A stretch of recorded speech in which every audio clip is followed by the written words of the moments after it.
You gotta just follow it in front of it. If you had like a rodeo, they might. Yeah.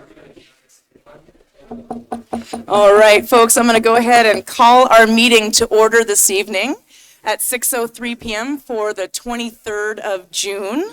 Thank you very much, everyone, for coming down and joining us. Before we get started with our agenda, if you'll join me in the Pledge of Allegiance, please.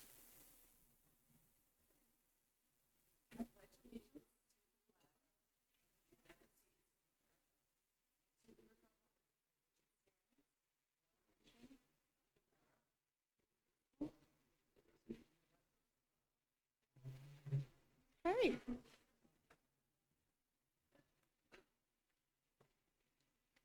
Great, thank you. Ms. Trimble, can we do a roll call, please? All right, good evening. Beginning with Anderson. Absent. Becerra. Present. Campbell. Here. Perlino. Present. Farmer. Present. Jones. Present. Jordan. Present. Nelson. Present. Nugent. Present. Savage. Present. Cheryl. Present. Mazika. Present. Great, and we do have a quorum this evening. Okay. Thank you very much, Ms. Trimble. Before we get started with our agenda items, I'd like to ask council that if it is all right with you, I'd like to move the entire new business section, so agenda item number 6 and the 3 items underneath that above our public hearings this evening. So if there is no objection, we'll go ahead and do that, and if folks have concern, we can take a vote. Okay, seeing heads nod. Okay, wonderful, thank you. So, yes, Councilor Vasika. I'm sorry, I do have an objection to that, just because some folks, some of my constituents do have concerns about this, and we'll be trying to come down, so I would like to take a roll call vote on this one, if possible. Absolutely. Thank you for voicing your concern. So, Ms. Trimble, let's do a roll call vote on adjusting the agenda for new business to shift up above the public hearings. So, point of order, Ms. Mayor, I think we need a motion, and I'm happy to make that motion. Thank you. Thank you, Councilor Jones. Ready for that motion? Motion's on? Okay. All right. Motion's on. Thank you.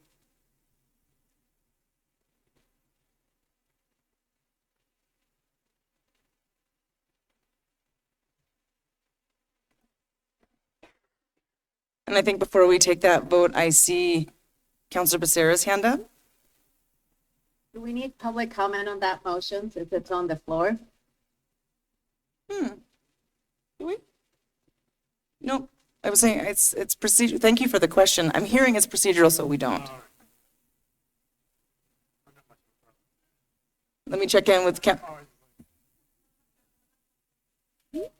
City Attorney Sudbury. We're good? Okay, we're good. Got the thumbs up from City Attorney Sudbury. We're good to go, but thank you for asking. I appreciate that.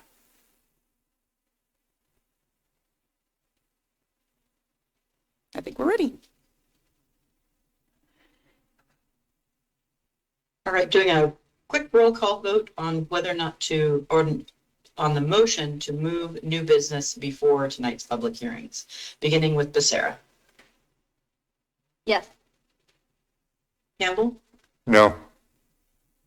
Perlino. Yes.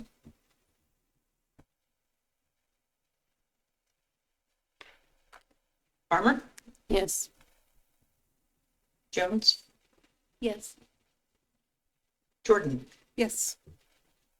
Nelson. Yes. Nugent. Yes. Savage. Yes. Cheryl. Yes. And Mazika. No.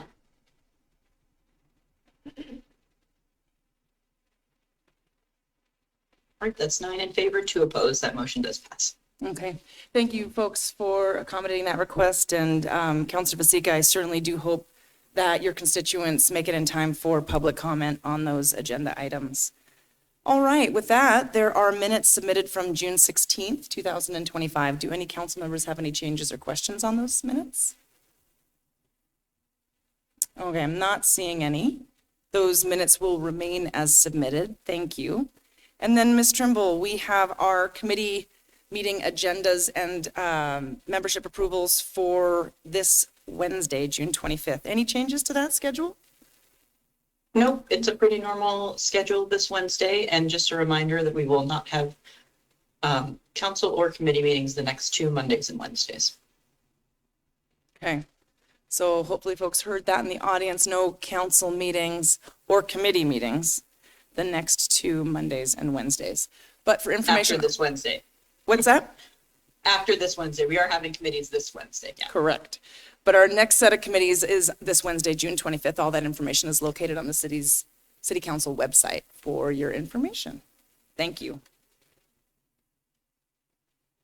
All righty. We'll now move to our special presentations and proclamations. And before we get started with the first item there, I'll just mention again that we did shift around our agenda a little bit. So we'll hear new business items for ahead of our public hearings. And Ms. Trimble, if you'll note for the record that Councillor Anderson is present.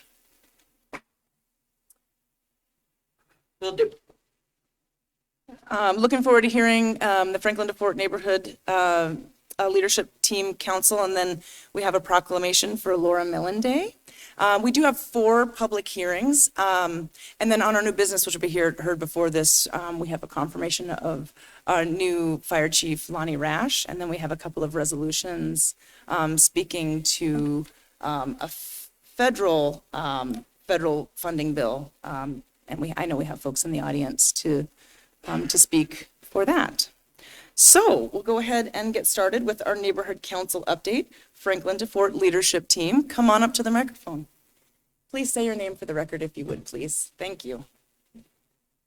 Good evening. My name is Will Whittle Frazier. I am here on behalf of the Franklin to the Fort leadership team with a report. The Franklin to the Fort leadership team hosted their annual neighborhood-wide general meeting on April 23rd with an impressive turnout, over 100 attendees. The evening featured robust conversations among neighbors and valuable feedback on the Franklin to the Fort Neighborhood Action Plan. The team also welcomed 4 new members, bringing the leadership team to a full group of 7. The team has been hard at work co-planning a resiliency fair, formerly the F2F Block Party, in partnership with Neighbors in Action. This year's fair will focus on 3 key themes: communication and connectedness, food resiliency, and emergency disaster preparedness. The event will take place at Franklin Park on August 27th. And finally, some neighbors have expressed concerns about how the city-owned green space behind Bob Warden's is being considered in future development plans, and the team would support green space included in the development. And that's my report. Thank you. Wonderful. Thank you very much. Any questions or comments for Mr. Whittle Frazier? All right. Thank you very much for your public service to the Franklin to Fort neighborhood and city government. Appreciate you taking part. Thank you. Thanks for being here. All right. Our next item is item 4.2, and it is a joint proclamation with Missoula County and the city of Missoula.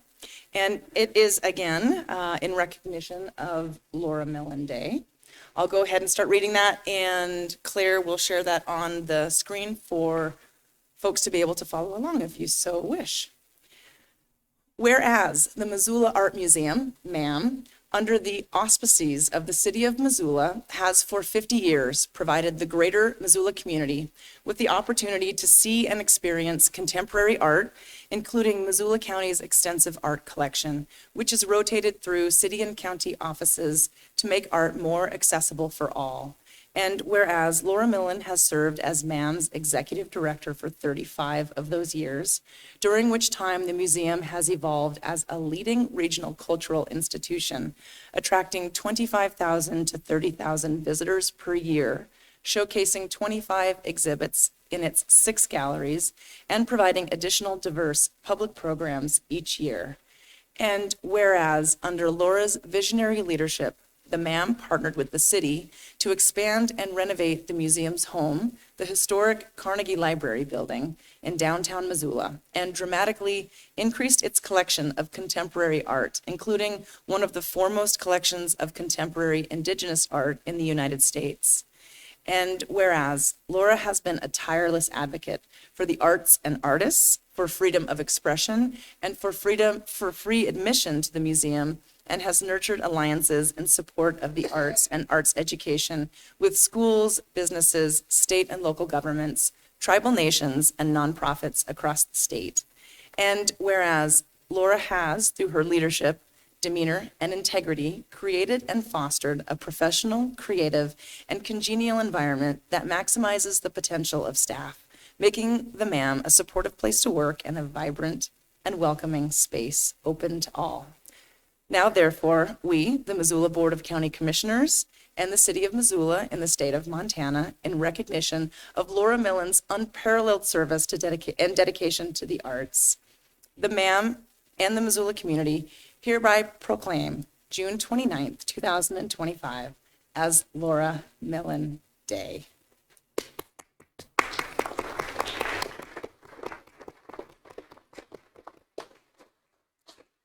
Recognition well earned. Yes, Laura, please do come share a few words. Thank you.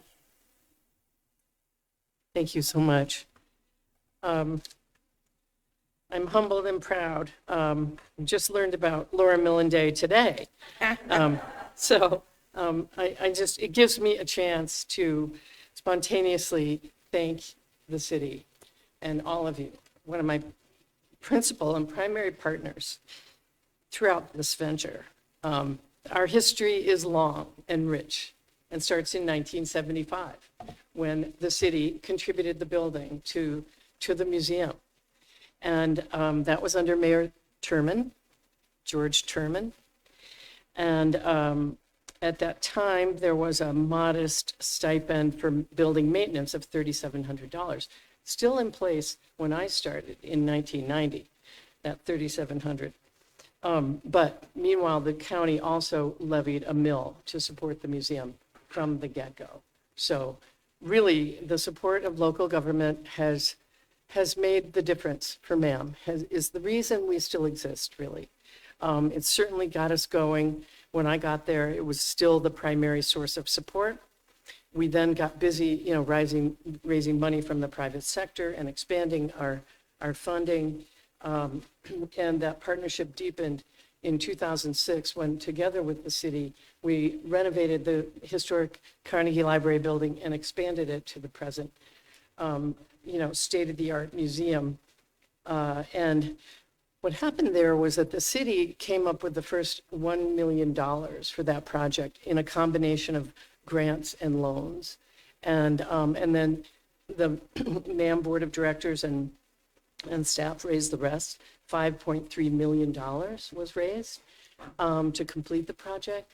And then we turned the asset back over to the city and started a new lease. At that time, we established a 50-year lease and increased maintenance support from the city.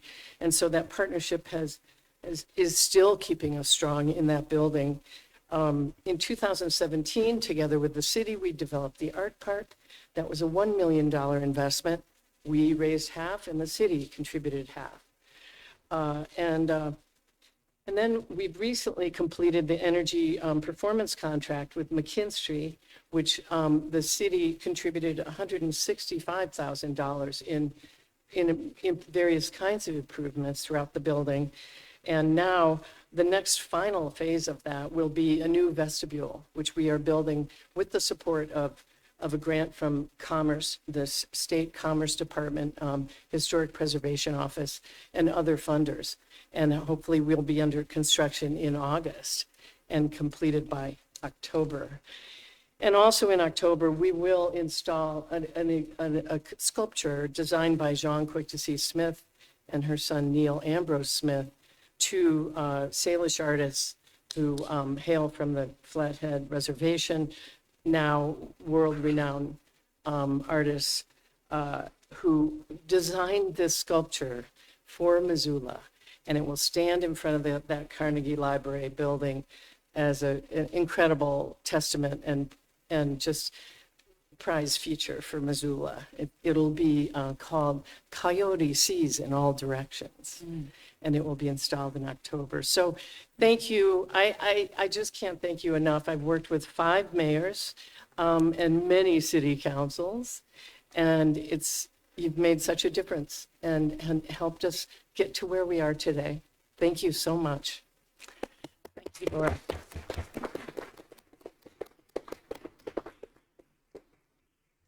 Thank you again, Laura, for your incredible leadership and helping MAM be such an incredible asset for all of us in our community, our region, and the country. Really appreciate everything that you have done. And it is bittersweet that we say congratulations, but we know that you aren't going far, and looking forward to the next chapter of MAM.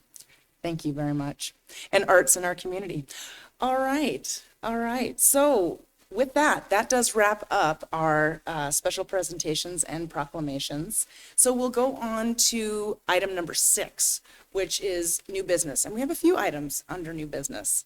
And we're going to start with the confirmation of our new fire chief.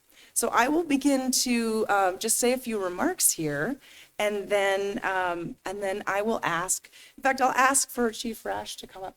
What? Okay. I'll ask for Chief Rash to come on up to the podium now, if you would, please. So let me get to the right section on my agenda here. I bet you are. Good evening. All right. I know. I was like, glad to see you here. All right. Well, this is great. So Chief Lonnie Rash, thank you so much for joining us today. We're really thrilled to have you here. And this is my first appointment as mayor of Missoula. And so this is a big deal for both of us. Yes, it is. You have a number of folks from the fire department here in support, and the community as well. And so I'll just say a few words, and of course this is included in the city council referral for this confirmation. But as council knows, Chief Lonnie Rash was selected as our new fire chief. And of course it is pending a city council confirmation. The intention is that Chief Rash will begin to work for the city of Missoula the week of July 7th. And given where we are with the holiday and a number of other things, we wanted to make sure that we had the confirmation prior to his first day of work. And of course, this follows the retirement of Chief Gordy Hughes on June 30th. And we are so incredibly grateful for the dedication, work, and vision, the direction that Chief Hughes has led the city. And so thank you, Chief Hughes. We conducted a rigorous and inclusive process that involved the mayor's selection committee as well as a staff advisory committee. And Chief Rash emerged as the top candidate across the board for both of those. Chief Rash has served as chief of Spokane County Fire District 8 in the city of Spokane Valley since 2020. He brings more than 25 years of fire service experience, serving the last 10 years in fire department leadership positions. And he is currently leading development of a new $6.3 million fire station and renovation of another station. His experience covers emergency operations, labor relations and negotiations, capital funding measures, facility planning and construction, financial and capital replacement planning, strategic planning, and comprehensive human resources oversight. He is a Montana native who grew up in Bozeman, and we're happy to have you here in Missoula. Thank you very much, Mayor, Council. Thank you for letting me be in front of you tonight. Very excited about this opportunity, should you confirm me to be the fire chief for the city of Missoula. Really want to thank you all for the support that I've seen you give the city, as well as the citizens and the fire department through the levy process and through your positive votes for our members. With that, I would also like to thank the current administration, Chief Hughes. I've had an opportunity to visit with him the last couple of Mondays, and so kind of learning the ropes, being able to visit with him before he departs. One of the biggest things that I would like to share with you is, and I would like to thank the members of the fire department who have received me very well. I stood in front of them as a group not long ago answering questions for them, and they had great questions, and I answered most of them that way, but it's been a great experience. I'm really excited for where the future goes with respect to our past and where you have got us to, but I'm excited to be part of this team working with and for you moving forward to create and continue that vision. So thank you. Love to answer any questions if you have those. Wonderful. Thank you, Chief Rash. Any questions for Chief Rash? And you'll be back for a public safety committee on July 9th, so that there's an opportunity there as well. What? Oh, yeah. I thought you said July 9th. No? Okay. All right. We'll figure that out. No, not July 9th. There's no, Okay. don't schedule that Show one. up. Okay. All right. Thank you. Awesome. Okay. So no questions from council, then we'll go ahead and hear a main motion, please. Thank you. Thanks so much, Madam Mayor. I am honored to move the confirmation of Lonnie Rash as the new fire chief of the Missoula Fire Department, and I'd like to speak to that motion when appropriate. Wonderful. Thank you. I believe that we take public comment on all new business, so we take public comment on this as well. And I'm happy to hear you speak to the main motion now, if you wish, before we go into council comment. Great, thanks so much. I had the honor of being on the selection committee for Chief Rash, so I got to sit down and chat with him, and we are thrilled that you have answered the call to public service, that you have chosen to bring your expertise and passion to the city of Missoula, and you're inheriting the fire department at a really exciting time. Last Friday, we had the confirmation of the last rookie class, so I think we're at 126 strong. And so just in over a year, we have filled all the positions that the levy allocated. And those new rookies will be on the streets this next week. And so it's a really exciting time. And for you to take over and bring new vision we're excited to be the premier fire department in the region, setting the pace for everyone else. And you obviously have had a chance to meet with our firefighters and know what incredible people they are. And so they are an exceptional bunch of men and women who also feel the same call to public service as you do. I would also like to thank Gordy for all of his 32 years of service. He has blazed the trail, and I'd also be remiss if I didn't also call out Assistant Chief Philip Keating for his over 20 years of service. And he has been sort of the constant mainstay over a lot of change in the last year, and he will continue to be so. And I know that he will be an excellent assistant chief to you, as well as the other assistant chief, John Petroff. But you have an amazing leadership team, and I'm excited to see what you'll do. And I continue to thank the community for their continued support of the fire department with the passage of the levy. And thank you so much. I'm excited to get to see you more in front of council and my committee. So I'm excited to be here. Wonderful. Excellent. Well, thank you for your remarks, Councilor Anderson. And again, thank you, Chief Rash, for being here tonight. Really excellent to have you here. We'll go ahead and I'll ask you to take a seat. We'll invite the public up for comment and see you soon. Anybody here wishing to speak on this agenda item this evening? Members of the public, come on up. And I'll just remind you 3 minutes, and I'll go ahead and I will time you up here. Big K in Montana. Remember, I come from the affluent state of Wisconsin. What part of Wisconsin has the Pierce parking lot? And what am I mean by Pierce, Miss Davis? I bet you the chief there. Well, Chief, have you been to Pierce parking lot in Wisconsin? Along I-41? Thank you for your comments, Mr. Montana. All right, next public comment. Come on up. My name's Andy Drobeck. I live in Ward 4. I'm the union president for Missoula Firefighters Local 271. Represent 116 members, many of who are here. And it's not often that you guys see our firefighters here. We only come when it's something important. And this is an important confirmation. The fire chief is a high stakes position. And that's why we're here, because it's important. We want to show support for Chief Rash coming in. I just want to really say thanks to the city for the effort that you all put in, particularly CAO Bickle and Councilwoman Anderson and Mayor Davis. It was a lot of work, I know, finding cream of the crop candidate. and we're very appreciative for that. We believe that Chief Rash is going to provide us with that vision and strategy, credibility and trust, and most importantly, strong leadership. And I think sometimes the importance of leadership is overlooked a little bit in the fire department, and we really need that strong leadership. We think he'll provide that. We're full of really great people, and I can speak for everybody in saying that we're excited to have Chief Rash come in, and we look forward to what better service we can provide the public. So thank you. Fantastic. Always support this confirmation.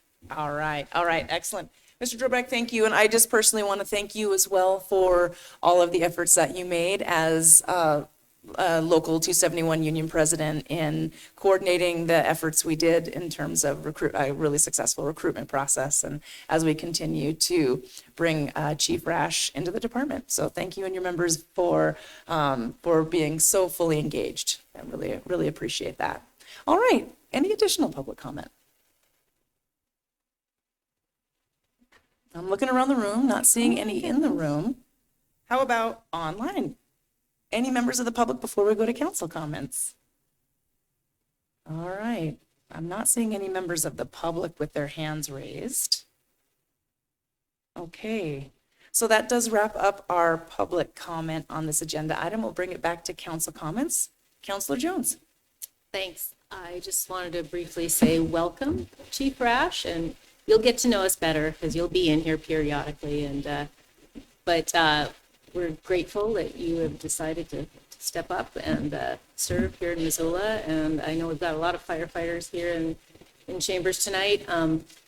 It's been a shifting landscape, frankly, the last few years. The pandemic hit and life became more complicated. And I think our first responders are very busy out on the streets handling all sorts of things that go sideways for all sorts of reasons. And it didn't get easier with the pandemic, it got harder. So I just want to say for all of the firefighters in here, really appreciate what you do. And thank you, Chief Rash. Look forward to hearing you in council and getting to know you. Thank you for your comments, Councilor Jones. Councilor Campbell. Yes, thank you, Madam Mayor. I'll most definitely be in support of this confirmation. Chief Rash, thank you so much for coming into Missoula and investing your heart and soul into the city. This fire department is by far, bar none, the best fire department in the state of Montana that you're going to be now leading going forward. I've retired from law enforcement here locally 2 years ago with the Missoula Police Department, so I've worked alongside in conjunction with many of these men and women that you're going to lead, and I could attest personally to their professionalism and to the product they put out there for the general public here in Missoula, and the extent to which that they go to great lengths to provide the most professional service to the folks that live here in the city of Missoula. And so I think that said, the men and women certainly support you of the Missoula Fire Department and look for your leadership going forward. There's a lot that's on the agenda, and we spoke briefly just before the meeting tonight. Apparently we chewed some of the same turf over in Gallatin County at the same time as county employees. So we have some people in common, some ground in common there. But congratulations. Welcome to the city of Missoula. Welcome to the Missoula Fire Department, to the public service community here in Missoula. Thank you. Thank you for your comments, Councilor Campbell. Any additional council comments before we take a vote? Okay. All right. Not seeing any then. Ms. Trimble, we will take a roll call vote, please. All right, voting to confirm Mayor Davis's appointment of Lonnie Rash as fire chief, beginning with Campbell. Yes. Carlino. Yes. Farmer.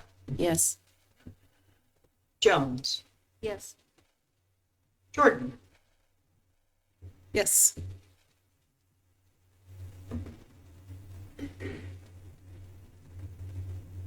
Nelson. Yes. Nugent. Yes. Savage. Yes. Cheryl. Yes. Masika. Yes.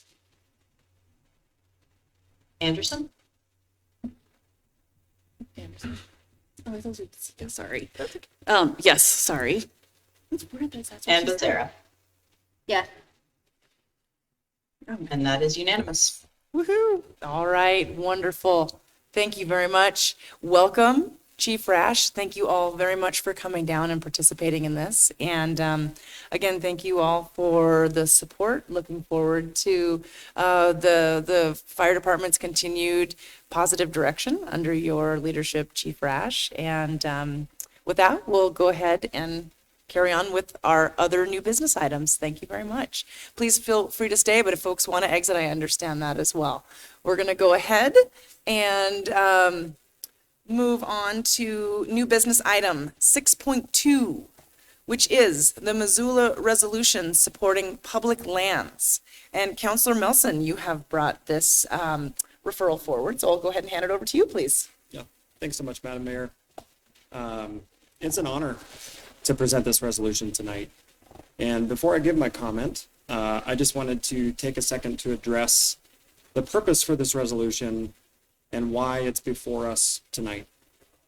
So the reason why we're seeing this resolution tonight on new business is because right now, as early as Thursday, the United States Senate will be voting on a proposal to sell up to 3.3 million acres of our public land. For reference, that's over 5,000 square miles, roughly the size of Connecticut. That would be sold off to the highest bidder. Our public lands, our forests, our rivers, our grasslands, and our mountaintops. These places are more than just scenery for Missoulians. They're where we learn, where we seek challenge, where we fall in love, where we raise our kids, where we ramble and reflect and find silence and solitude and connect with each other and with the world that we inhabit. Quoting from council rules, new business is for urgent items to be placed on the city council agenda. This is critically urgent. Once these lands are gone, they are gone forever. I would love to live in a world where the Senate wasn't considering selling off our public lands. But as it stands, they are. That's happening in 3 days' time.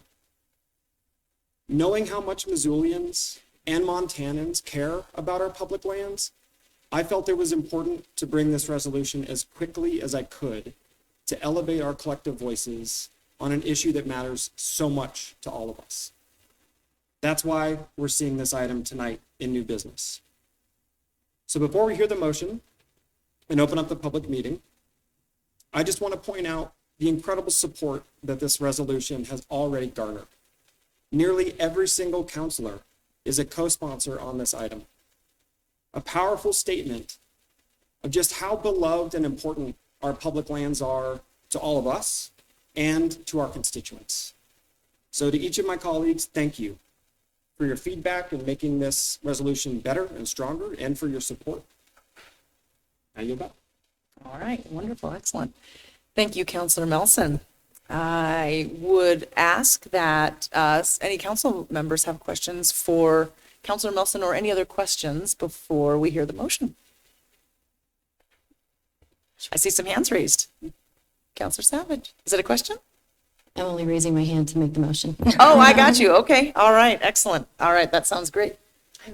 Yes, Councillor Anderson, please. Sorry, I'm not able to log into the meeting at the moment. It's giving me problems. But Councillor Melson, where can the public go and find out more information about this issue and how they can get more informed and better involved?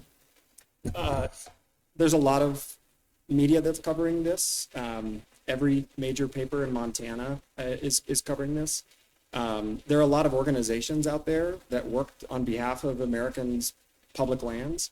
One that I am particularly in favor of is Outdoor Alliance, and they've done an amazing job of mapping the language in this Senate provision to show just where these lands are being threatened to be sold.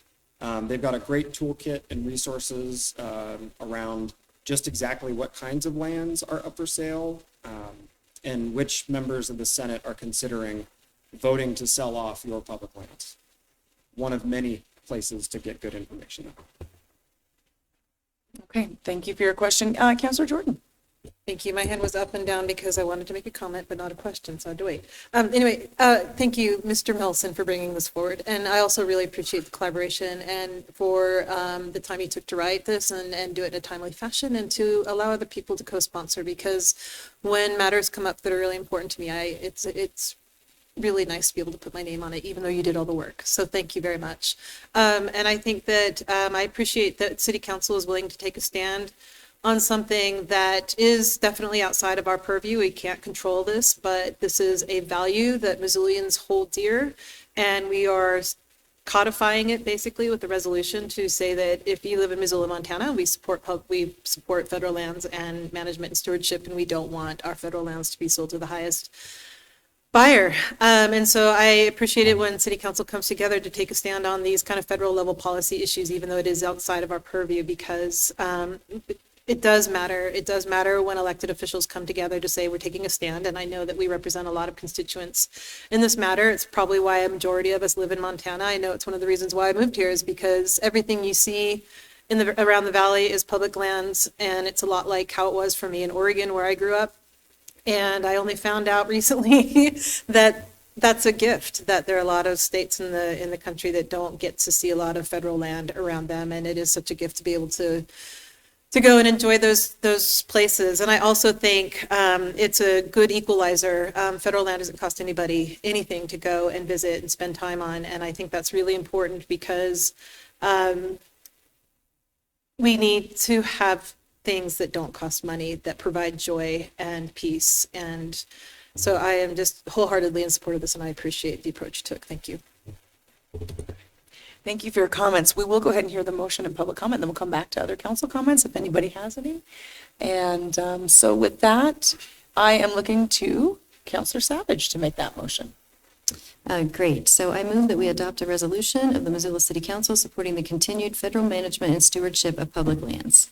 All right, great. Thank you very much. Motion's on the table. Opportunity for the public to comment on this agenda item. Anybody in the audience wanting to make public comment this evening, please come on up. And if you will, just say your name for the record, and we allow 3 minutes per person, and I'll go ahead and time you up here. Hi, my name is Pam Boyd.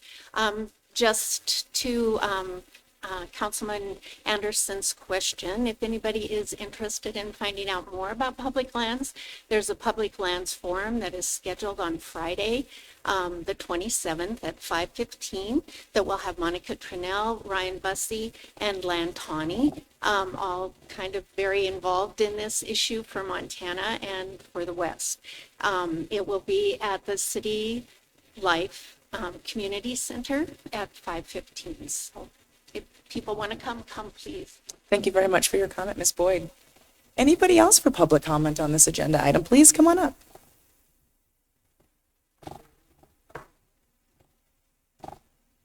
Hi, my name is Chandra Brown, and I am a Missoula-based writer, teacher, guide, and entrepreneur. I have made my living as a guide and outdoor educator on public lands the past 25 years.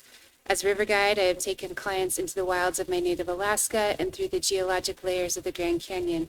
As a high school teacher and later as an adjunct professor and field instructor, I shared the importance of public lands with my students, and in so doing gave our learning physical context.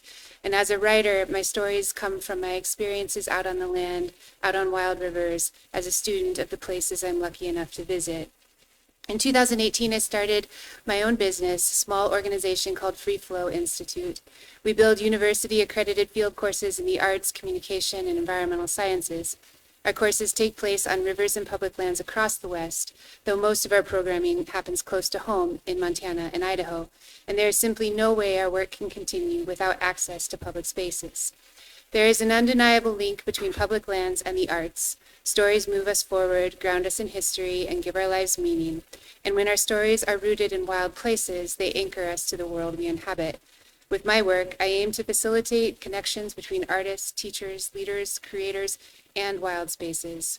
And true knowledge can only be earned through relationship, physical, somatic relationships with places and with other beings. Our city's open spaces are critical connectors to federal lands and waters, access to which is imperative to the creative act, to narrative, and to the human spirit. So let's not forget the power of shared spaces, of collaborative stewardship, and of common access to our lands and water. Thank you, Councilman Melson, for proposing this resolution at this very critical moment. Thank you, Ms. Brown. Come on up. Hello, my name is Kalen Simeone, and as an avid outdoorsman and natural resource scientist, I wanted to voice my support for this resolution to protect our public lands. I also wanted to thank Councilmember Melson and the full City Council for putting this resolution forward. And I just again want to echo this from the bottom of my heart that it is essential that we keep public lands public, as they are a major part of what make our home special. So thank you. Thank you, Mr. Simeone. Any other public comment on this agenda item? Come on up.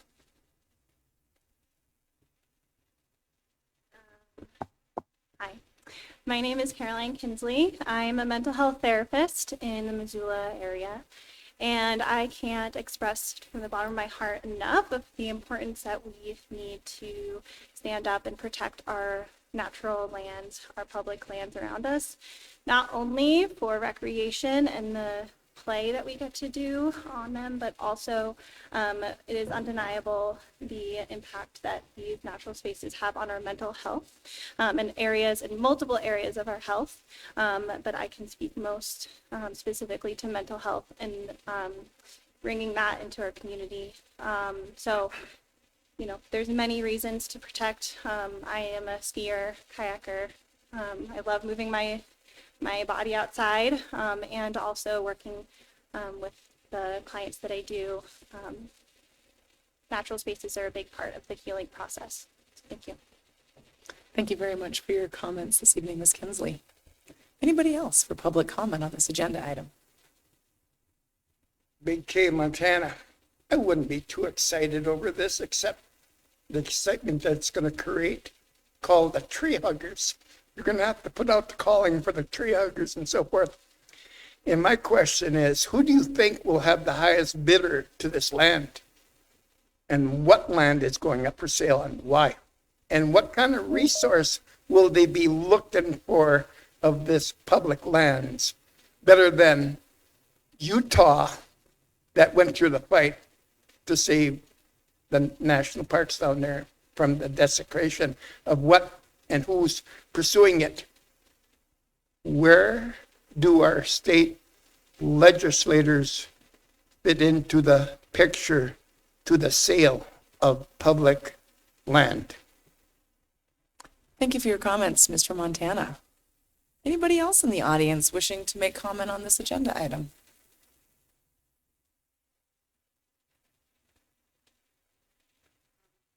My name's Gwen Hoppy, and I'm just a citizen. Of course, I enjoy the outdoors, and thank you very much for pushing this cause. It's a tough one because there's a lot against it.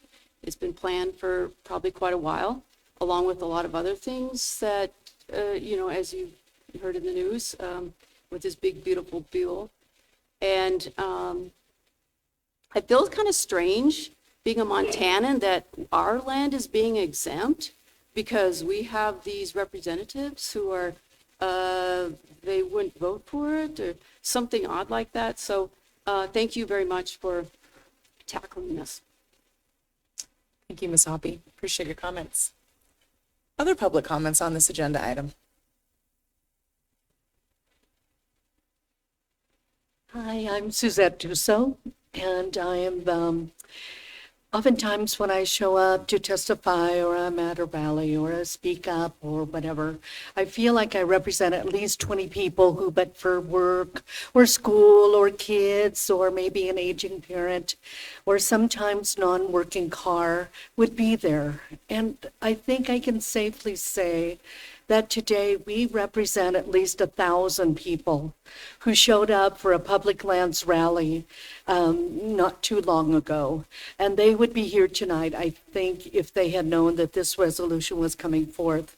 And that's my big point tonight, is I want to thank you so much for bringing this resolution. This is an important statement that is on behalf of many, many Montanans, when many of our leaders are not standing up for us and not speaking up for us in this important measure of giving away our public lands to private entities.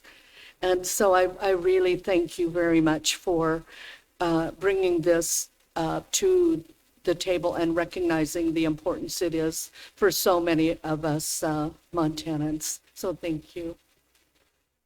Thank you for your comments, Ms. Dussault. Anybody else for public comment on this agenda item?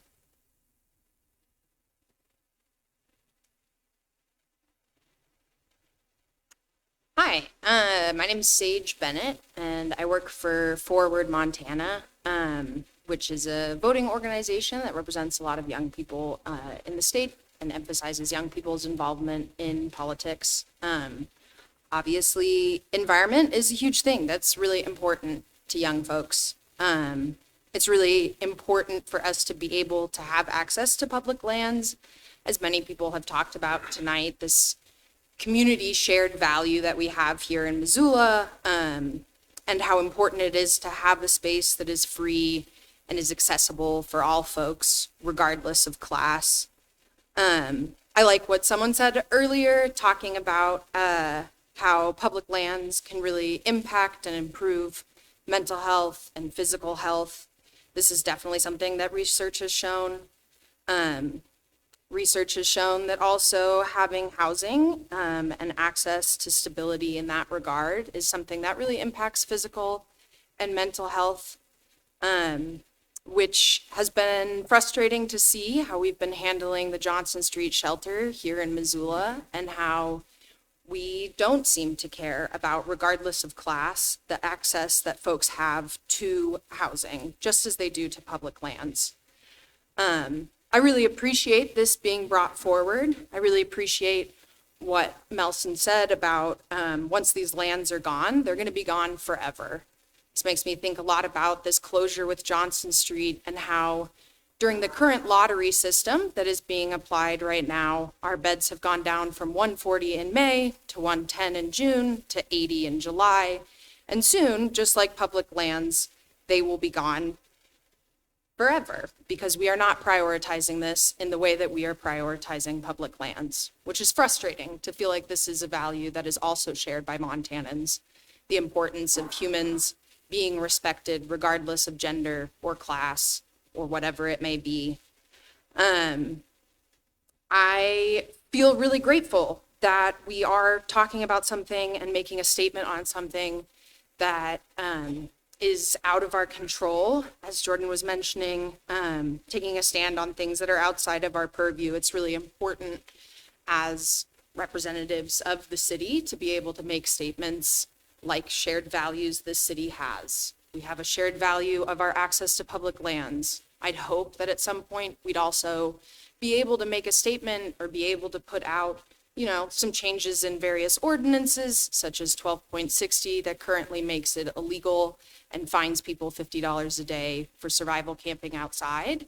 That maybe we'd make a similar statement sharing this value of, regardless of class, regardless of what kind of person may exist here, that they have access to housing. Thank you for your comments, Ms. Bennett. Anybody else for public comments on this agenda item this evening?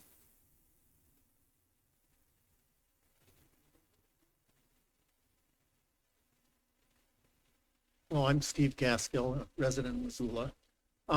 We may not think that this will impact us directly, but it will. And this comes from my heart because my mother helped build the Colorado Trail, and that shares 300 miles with the Continental Divide Trail. And I looked at the maps of what they might sell. It will destroy the Colorado Trail. It will destroy the Continental Divide Trail. And across many of the states, the recreation lands that we use will be gone. So thank you for doing this, and I encourage everybody here to write our congressional delegation and tell them not to vote for it. I wish they wouldn't, but thank you. Thank you, Mr. Gaskill. Thanks for your comments. Anybody else in the audience wishing to make public comment on this agenda item?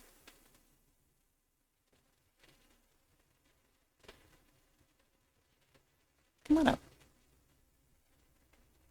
Howdy, my name is Coulter Zimmerman. I appreciate the opportunity for public comment.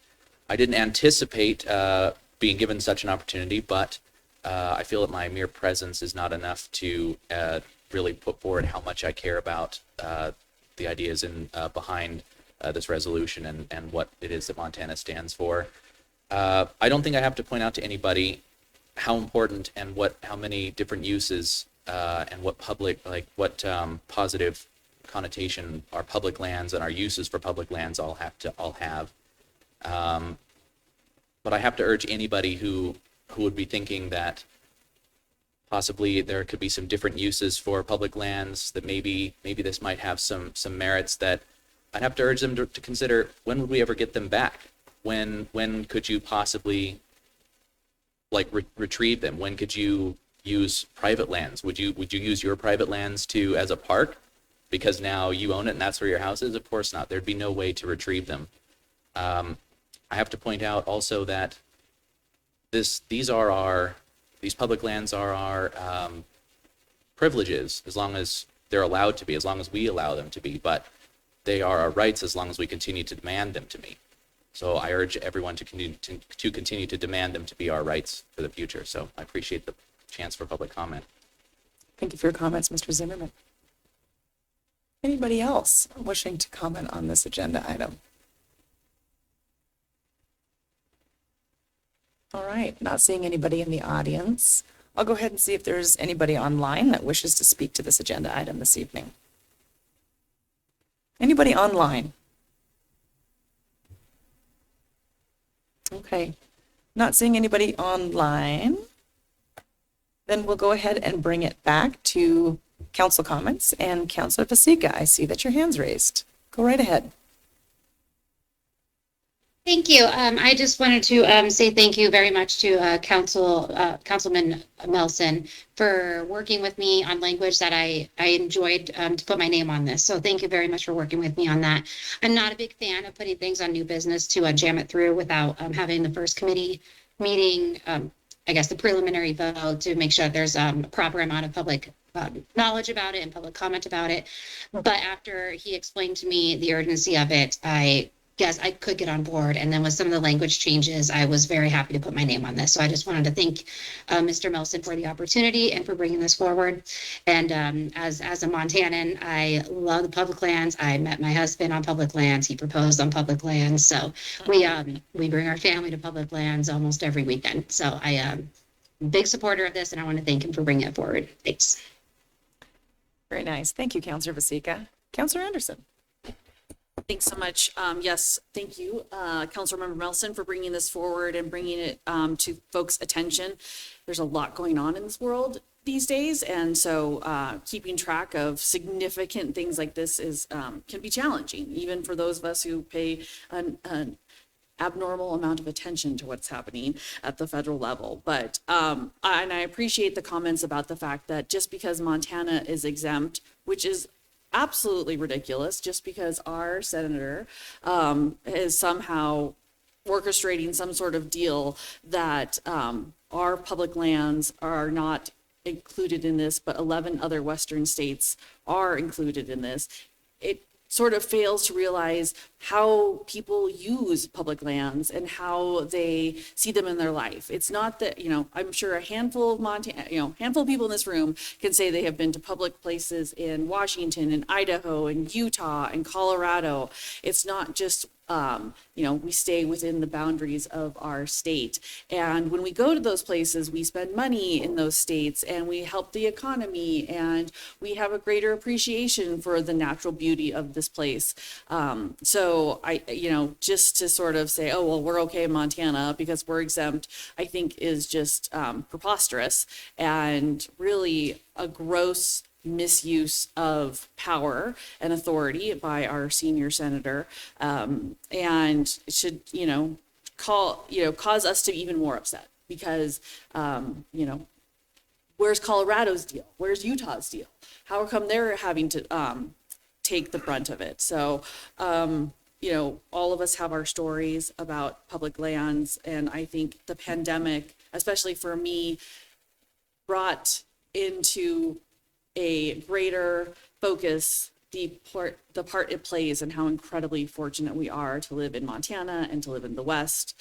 It was the place where I could socially distance with my friends. And as an extrovert, the pandemic was really hard, but I learned how to cross-country ski thanks to Councilwoman Jones, and had a greater appreciation for the outdoors. And it really got me through what could have been and what was a really hard time. And everyone has that story, and everyone before in the generations before us have that, and the hope is that the generations that come after us, and if we don't take a stand in moments like these, then future generations won't have those same stories, and they will really be missing out on some of the most fundamental principles of what it is to be an American and take pride and privilege and ownership of our public lands. So thank you for bringing this, and I'm happy to be in support.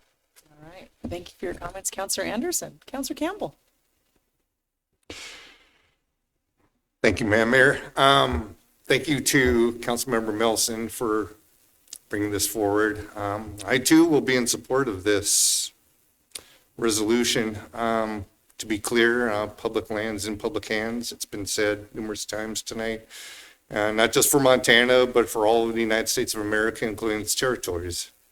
Full stop. I would add, however, that, just keeping in mind that recreation and conservation are important. So is the proper utilization of our public lands. And oftentimes you go to a national forest. As you enter in national forest territory, you see a sign for a particular national forest, and it says below it, land of many uses. Well, those uses include things like grazing and mining and forestry, and those are important. But it's important that through it all, those lands stay public. So, we have an opportunity as the people of the United States and citizens of the United States to have domain over those public lands for future generations. I think that's important. So that's why I'll be in support of this resolution tonight. Thank you. Excellent. Thank you, Councillor Campbell. And Councillor Carlino. Yeah, I think a lot of people already said it best, but I think, we've privatized way too many lands in this country and, given them up to the highest bidder when they could be, used for everybody. And I think, it's important that we make sure that we keep as much land public as we possibly can. These are priceless resources to all of our communities. So thanks for all the council members who worked on this, and everybody in our community who's been rallying in support of these things. So I hope that, this helps put some pressure on our senators to vote this down. And then, I know we don't have direct authority on this, but, when it comes to selling off city land, we do as a council. And I think it's important that we, make decisions to not sell off our city-owned land to private entities as well. I mean, I know some of the city buildings are up for sale, and then also natural areas in the city are up for sale, like between the Bitterroot Trail and Bob Ward's. And those are beautiful areas that have, a creek through, many trees, vegetation, wildlife likes to go there. And it looks like, there's a good chance that we as a city are going to be selling those off. And I think we need to not only look at what the federal government's doing wrong with selling off public land, but make sure that we step up and keep the land that we have as a city in public hands. And I think we do a good job of adding more and more public land as a city, but we need to not be selling this off as well. So I hope this federal bill goes down, and thank you for everybody on council for working on this to help show that our community supports keeping these lands public. Thank you for your comments, Councillor Carlino. Councillor Jones. Thanks. I'll be brief. I just wanted to first of all say thanks to Councillor Melson for doing the work on this and spearheading this. It's a good thing to do, good piece of business for tonight. I'm glad that you put the energy into it. Happy to vote yes for it tonight.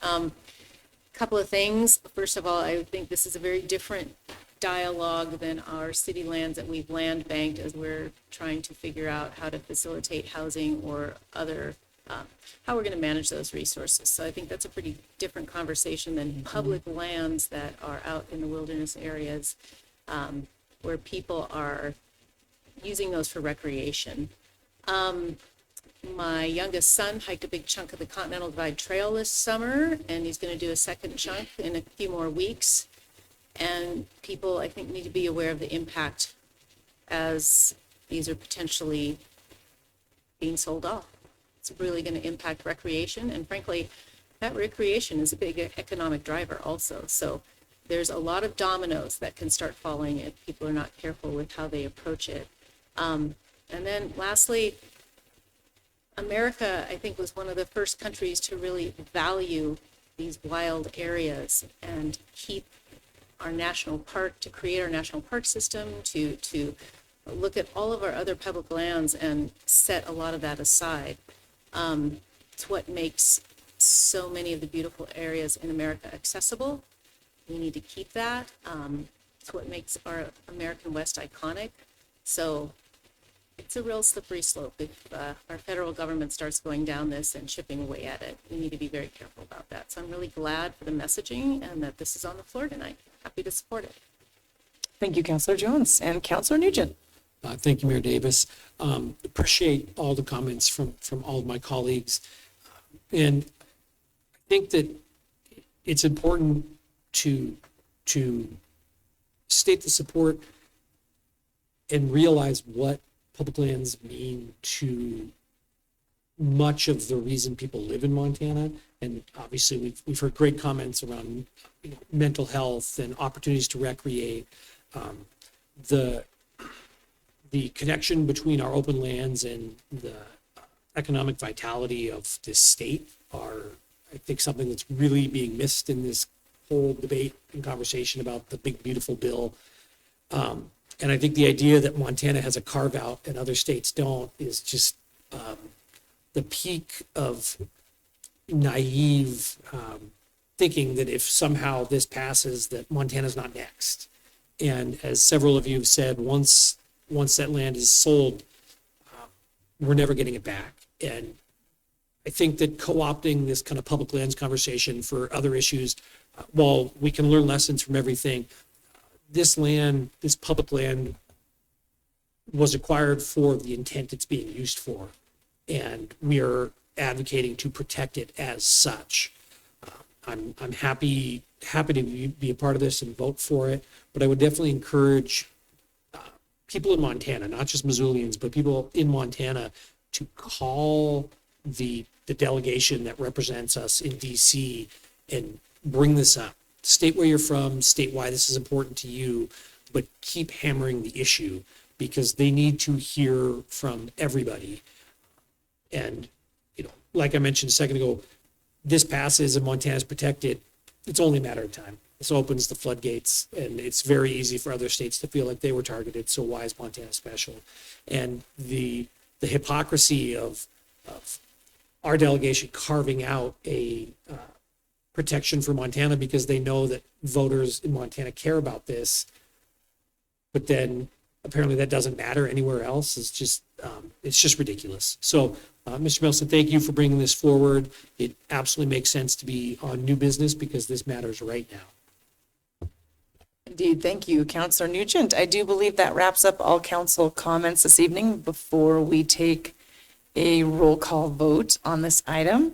And so, Ms. Trimble, as you're coming on screen and getting ready for that, I'll add my comments that I very much appreciate you bringing this forward, Councillor Melson. This is of urgency. This is a critical, this is a part of our identity as Montanans. We identify with the landscape. The landscape is part of us. And this is something that is a policy shift that in one big bill that is really a taking from the American public and from Montanans. So I appreciate the ability to put a collective voice forward. Thank you. Ms. Trimble, when we're ready. Absolutely. Voting this evening on a motion to adopt a resolution of the Missoula City Council supporting the continued federal management and stewardship of public lands, beginning with Carlino. Yes. Farmer? Yes. Jones? Yes. Jordan? Yes. Nelson? Yes. Nugent? Yes. Savage? Yes. Cheryl, Yes. Basika, Yes. Anderson, Yes. Becerra, Yes. and Campbell. Yes. And that passes unanimously. Okay, wonderful. Thank you all very much, and thank you for members of the public coming down and supporting this. Thank you. Appreciate that. Congratulations. Similarly, we have a next agenda item along these same veins, which is a sense of urgency. It was urgent enough that I did not coordinate with any of my fellow council members here, but I did place it on the agenda. And this was at the working in request of folks in the community, largely the Catalyst organization that has been working on Medicaid expansion and Medicaid renewal in the state of Montana. So for several years now, the state of Montana has expanded Medicaid in order for more people that, many of which are working in our community but can't afford healthcare, even on the healthcare exchange. It allows people access to healthcare, and a whole wide variety of adults and children are accessing healthcare through Medicaid. So additionally, I will say that Councilor Melson, your remarks to start out your resolution were quite eloquent. Mine are not quite that eloquent, but they are passionate in that. This one big beautiful bill that the federal congressional delegation is considering as early as Thursday will also consider getting the Medicaid program and SNAP, which is basically food stamps, those dollars, EBT dollars that folks can get healthy and nutritious food. And we're talking about children all the way up to seniors. As you saw in your resolution and the reference from the Montana Healthcare Foundation, it has been illustrated through Medicaid expansion and now renewal in the state of Montana, just how important Medicaid and the health of our community is, the health of our citizens. We are remiss to see not only what this would do to our residents here in Missoula, but the entire state of Montana. You've heard this many times over, that rural hospitals across the state are ever more reliant on Medicaid, and so are our hospital systems here in the city, because if those hospitals fold in rural communities around Missoula, we will feel the pressure here, and we will have a loss of care in our area, because there's just greater pressure on the healthcare system here in Missoula. For the city of Missoula in particular, our mobile support team is in partnership with Partnership Health Center to deliver behavioral health to folks in crisis. That partnership program relies on Medicaid funding, because that's how Partnership Health Center receives the funding they do to pay their clinical social workers. The citizens of the city of Missoula passed a fire levy to permanently fund the efforts of the mobile support team. Thank you very much to the citizens who were willing to increase your property taxes in order to do that. And I hear every day the challenge that is, and yet you understand that folks that are living in crisis need the support. Our emergency medical technicians, our law enforcement have come to rely on the efforts of the mobile support team.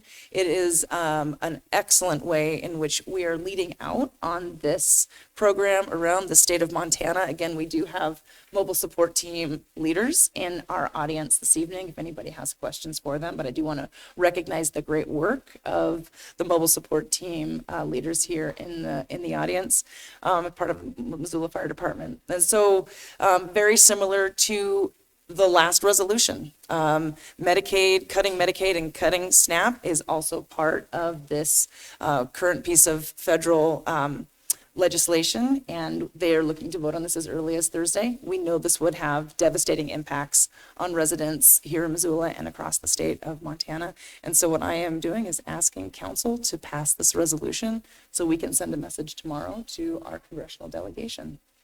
And so with that, I will see if there's any questions from council.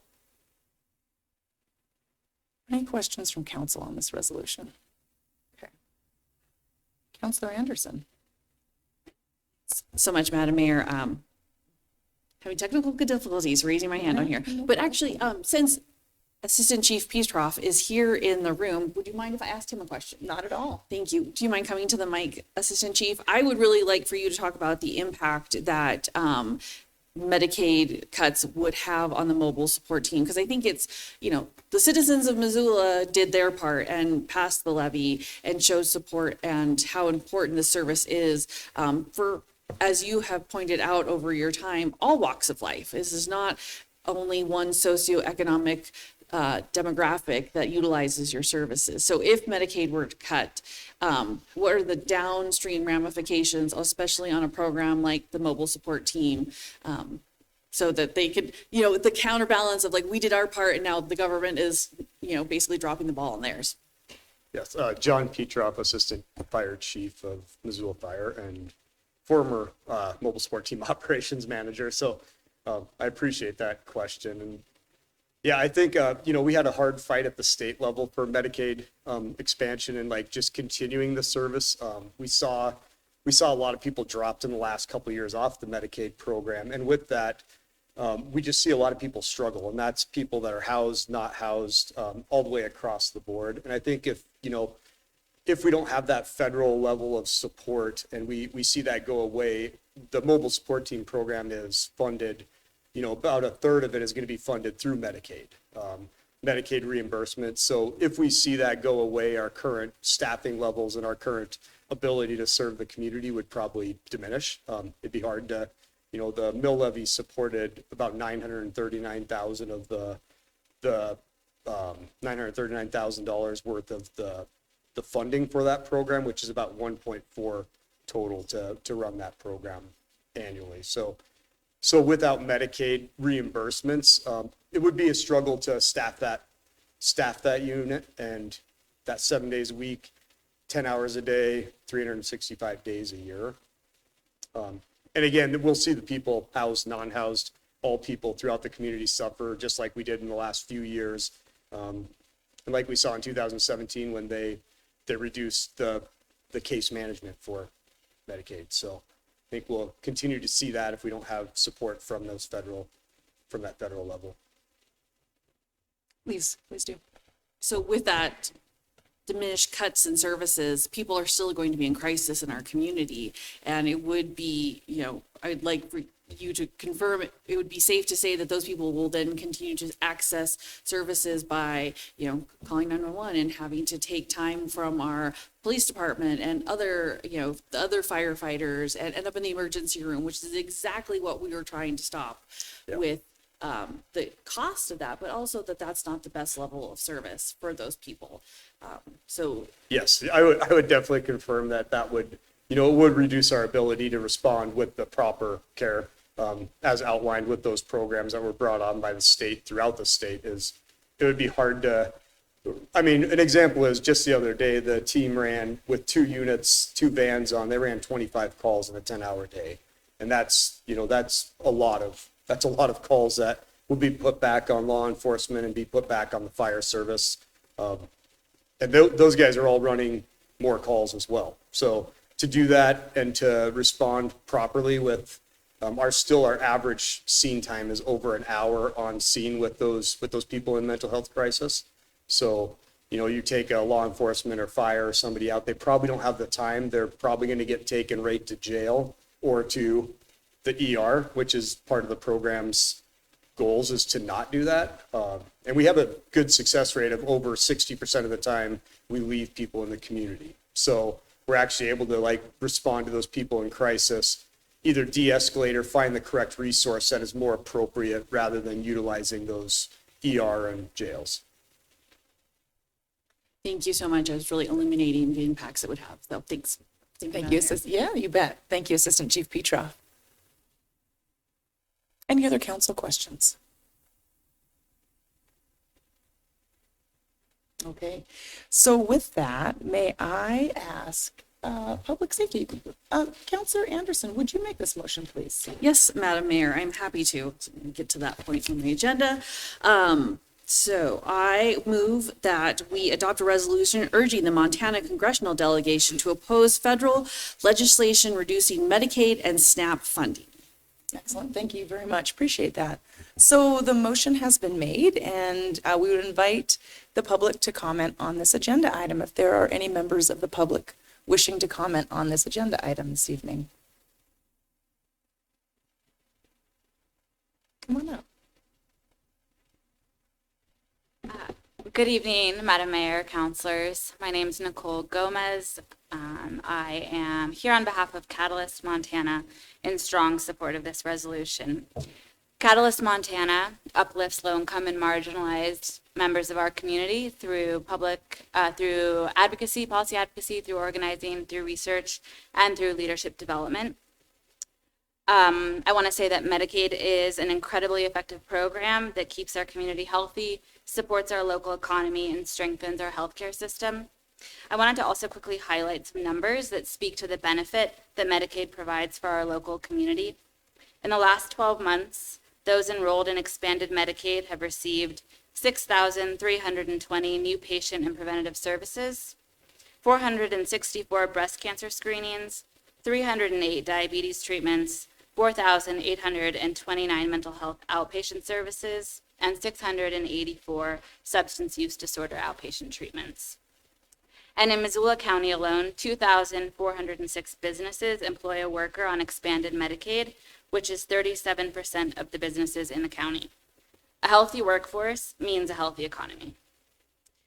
But these benefits are all at risk if Congress passes the quote unquote big beautiful bill in its current form. Make no mistake, if these cuts pass, people will lose the health care and food assistance they rely on, which will result in folks in our community going hungry and possibly even dying if they cannot receive the medical care that they need to survive. In other words, these cuts will be devastating to our community and communities all across Montana. Recent reports suggest that over 30,000 Montanans will lose their Medicaid coverage if the House-passed bill is accepted, and 11,000 are at risk of losing their SNAP benefits entirely, and another 22,000 recipients are at risk of having their SNAP benefits reduced. Here in Missoula, these cuts could result in thousands of Missoulians losing access to the care and food they need. That is why we're urging you to take a stand against these cuts with this resolution. City Council can send a clear message in passing this resolution that we do not accept what is going on at the federal level with these cuts. Please stand with your constituents and resist this bill by passing this resolution, and thank you for bringing it. Thank you. Thank you for your comments, Ms. Gomez, and thank you and the Catalyst organization for the excellent work in this bipartisan bill passing at the state legislature this year with such bipartisan support for Medicaid expansion and renewal in the state of Montana. Thank you. All right, additional public comment, come on up. Thank you. My name is Sue Fury, and I'm just a regular citizen here, but I really appreciate the fact that you're making this resolution and the public lands resolution, because as a citizen, and you all know this, that we are not listened to. We just get the form letter back that says, you know, the same garbage that we're hearing. No offense, but it's garbage that we're hearing. But I really appreciate that you're making a stand. As far as the Medicaid, I'm a retired special education teacher, and Medicaid paid for physical therapy, speech therapy, occupational therapy for students that could not afford it, and was super important and it still is important. So I appreciate you making a public stand for this. Thanks. Thank you, Mrs. Fury. Any other members of the public wanting to make comment on this agenda item this evening? Please, come on up.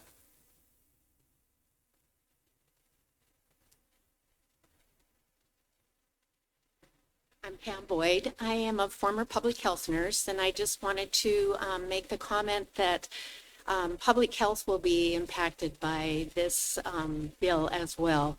Vaccinations and home visiting services that the Public Health Department offers are very dependent on Medicaid billing for their funding. And this will directly impact the services that we can provide in the community and across the state. So just an addition. Thank you. Thank you, Ms. Boyd. Other members of the public wanting to make comment tonight? Come on up.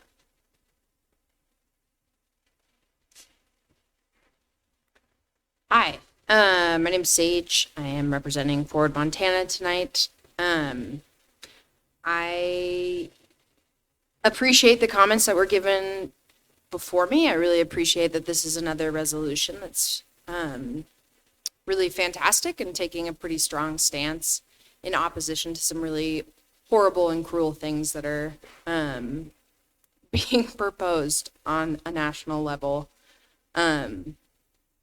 I don't know if I'm going to be able to say anything more eloquently than the people that have gotten up here. I appreciate the comments that Catalyst gave of these statistics of things and the direct impact that this has in our community, and the other people that have spoken about their experiences and the impact that Medicaid has had directly on their lives, on their loved ones' lives, on a huge amount of our community.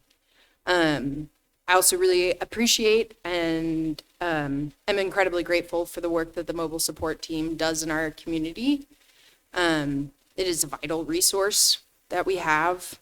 And again, I see this as a resolution that supports all people in our community, regardless of class, having access to food and healthcare. That is something that is crucial for people's survival. I've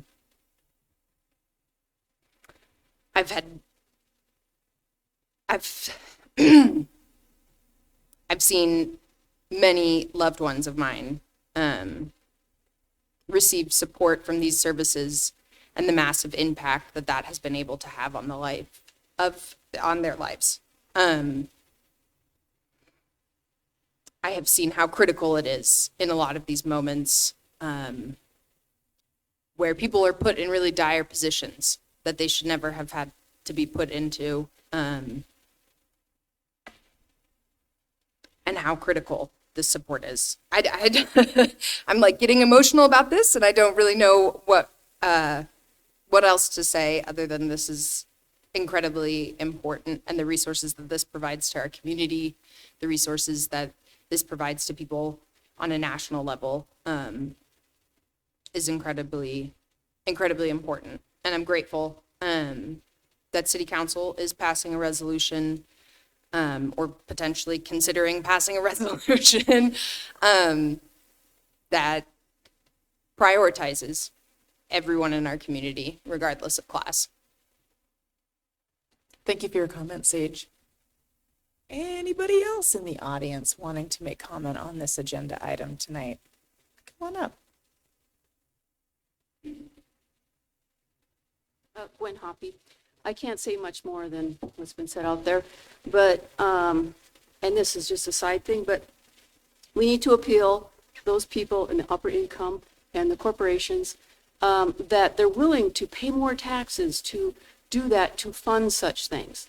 I know back in 2017, I think, when they changed the tax formula, we have an LLC, and suddenly we don't have to pay so many taxes. Well, we didn't need that break, and I think there's a lot of people out there that would be willing to pay more taxes for this. Well, of course, also get rid of a few things we do pay taxes for, but that's all I have to say for today. Thank you. Thank you, Ms. Hoppy. Thanks for your comments. Anybody else in the audience tonight wanting to make public comment? Yes, please, come on up. I'm Suzette Dussault, and I want to say that I didn't come tonight to speak to these issues. I came to speak to another issue, which will happen later, but I'm very grateful for you to give me the opportunity to speak.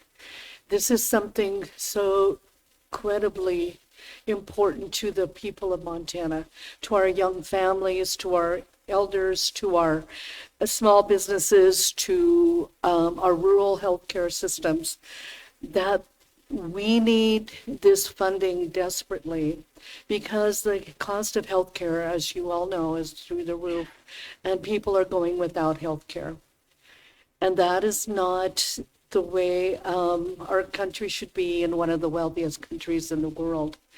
And Montana has always had a strong tradition of helping each other, taking care of each other, and lifting each other up, and sharing the resources that we have with each other who are in much more need than we are. As a teacher, I saw my young family's struggling to make car payments, to make gas money, to make housing, and it's just gotten worse. And this is where I believe the wealth of our nation should go, and not to line the pockets of either very, very wealthy or let the corporations be given a pass to pay their fair share of taxes. And we saw this in Helena. Many of us gathered in Helena to testify for Medicaid expansion and the continuing of Medicaid services for our Montana families and for our rural communities. And I'm just going to call it out. I cannot understand why the Republicans in the Montana legislature or the Montanans in the national government, our representatives and senators are opposed to this. This is unconscionable and not who we are. So I want to thank you again for allowing us to speak up on this and for bringing this forward. Thank you, Ms. Tissot. All right. Any other members of the public wanting to make public comment on this agenda item? Not seeing any in the room. Let me go ahead and check online before we go to council comments, see if there's anybody online that wishes to make public comment. All right. I am not seeing anybody online. So we'll go ahead and wrap up our public comment then, and we'll bring it back to council and hear council comments. Councilor Campbell.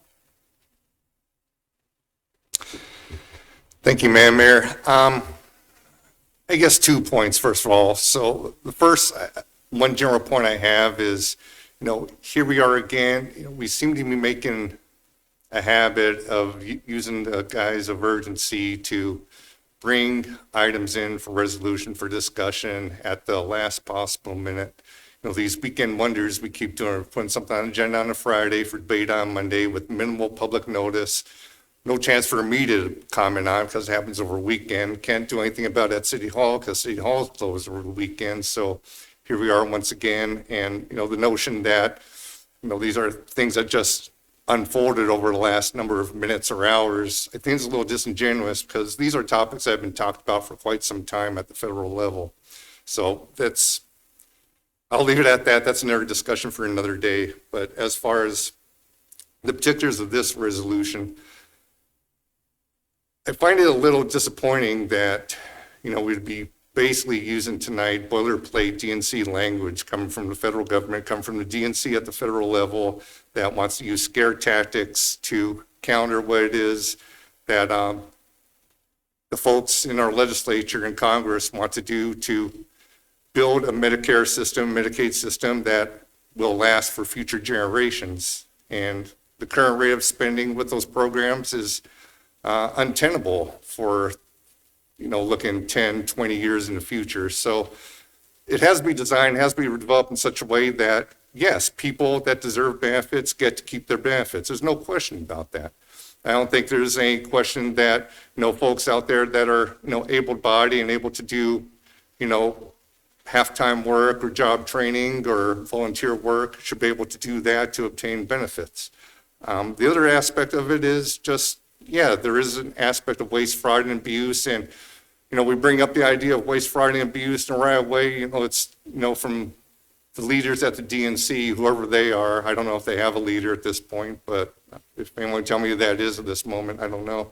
But, they have this sky is falling attitude to going after, the hundreds of billions of dollars that have been wasted and abused over the last several years. There's a Government Accountability Office report from 2024 that found that $100 billion has been discovered in improper payments in 2023 across Medicare and Medicaid programs.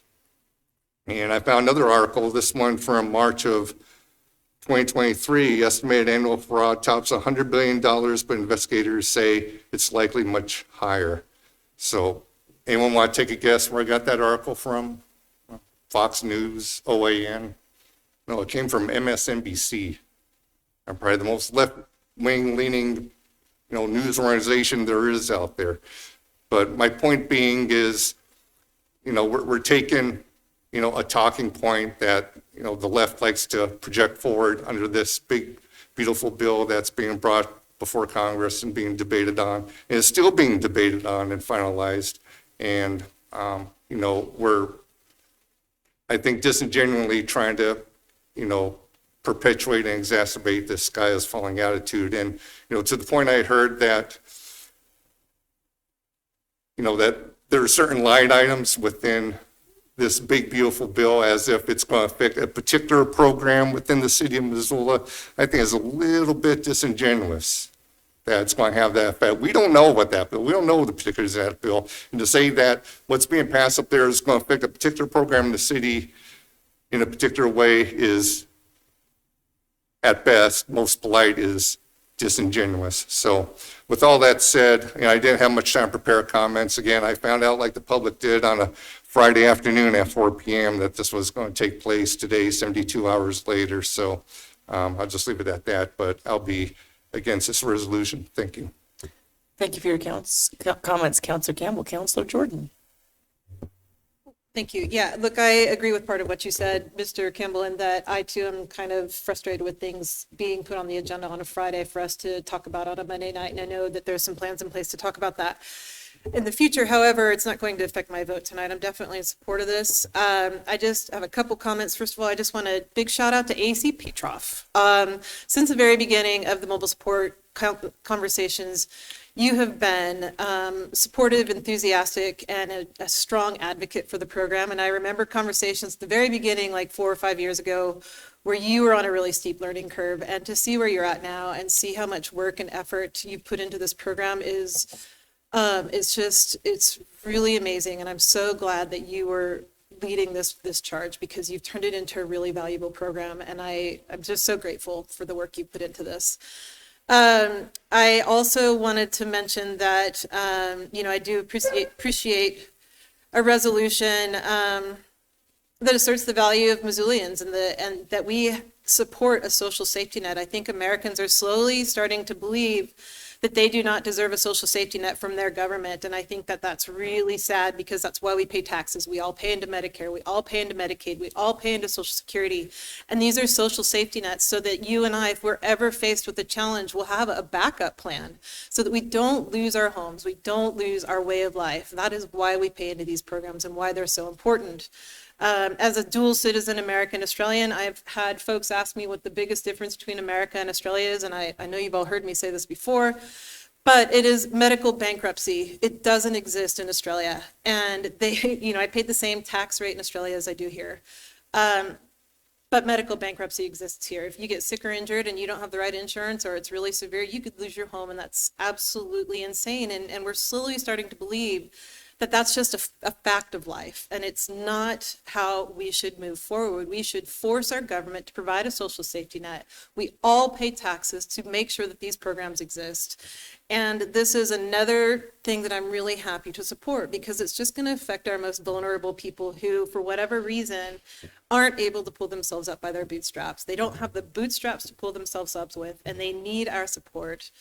I also appreciate this in that local control has been really under attack at the state, and I want Missoula to be Missoula. I want us to be able to express our values, and I want to be able to push forward things that we have voted for, like our gas tax. We voted that in.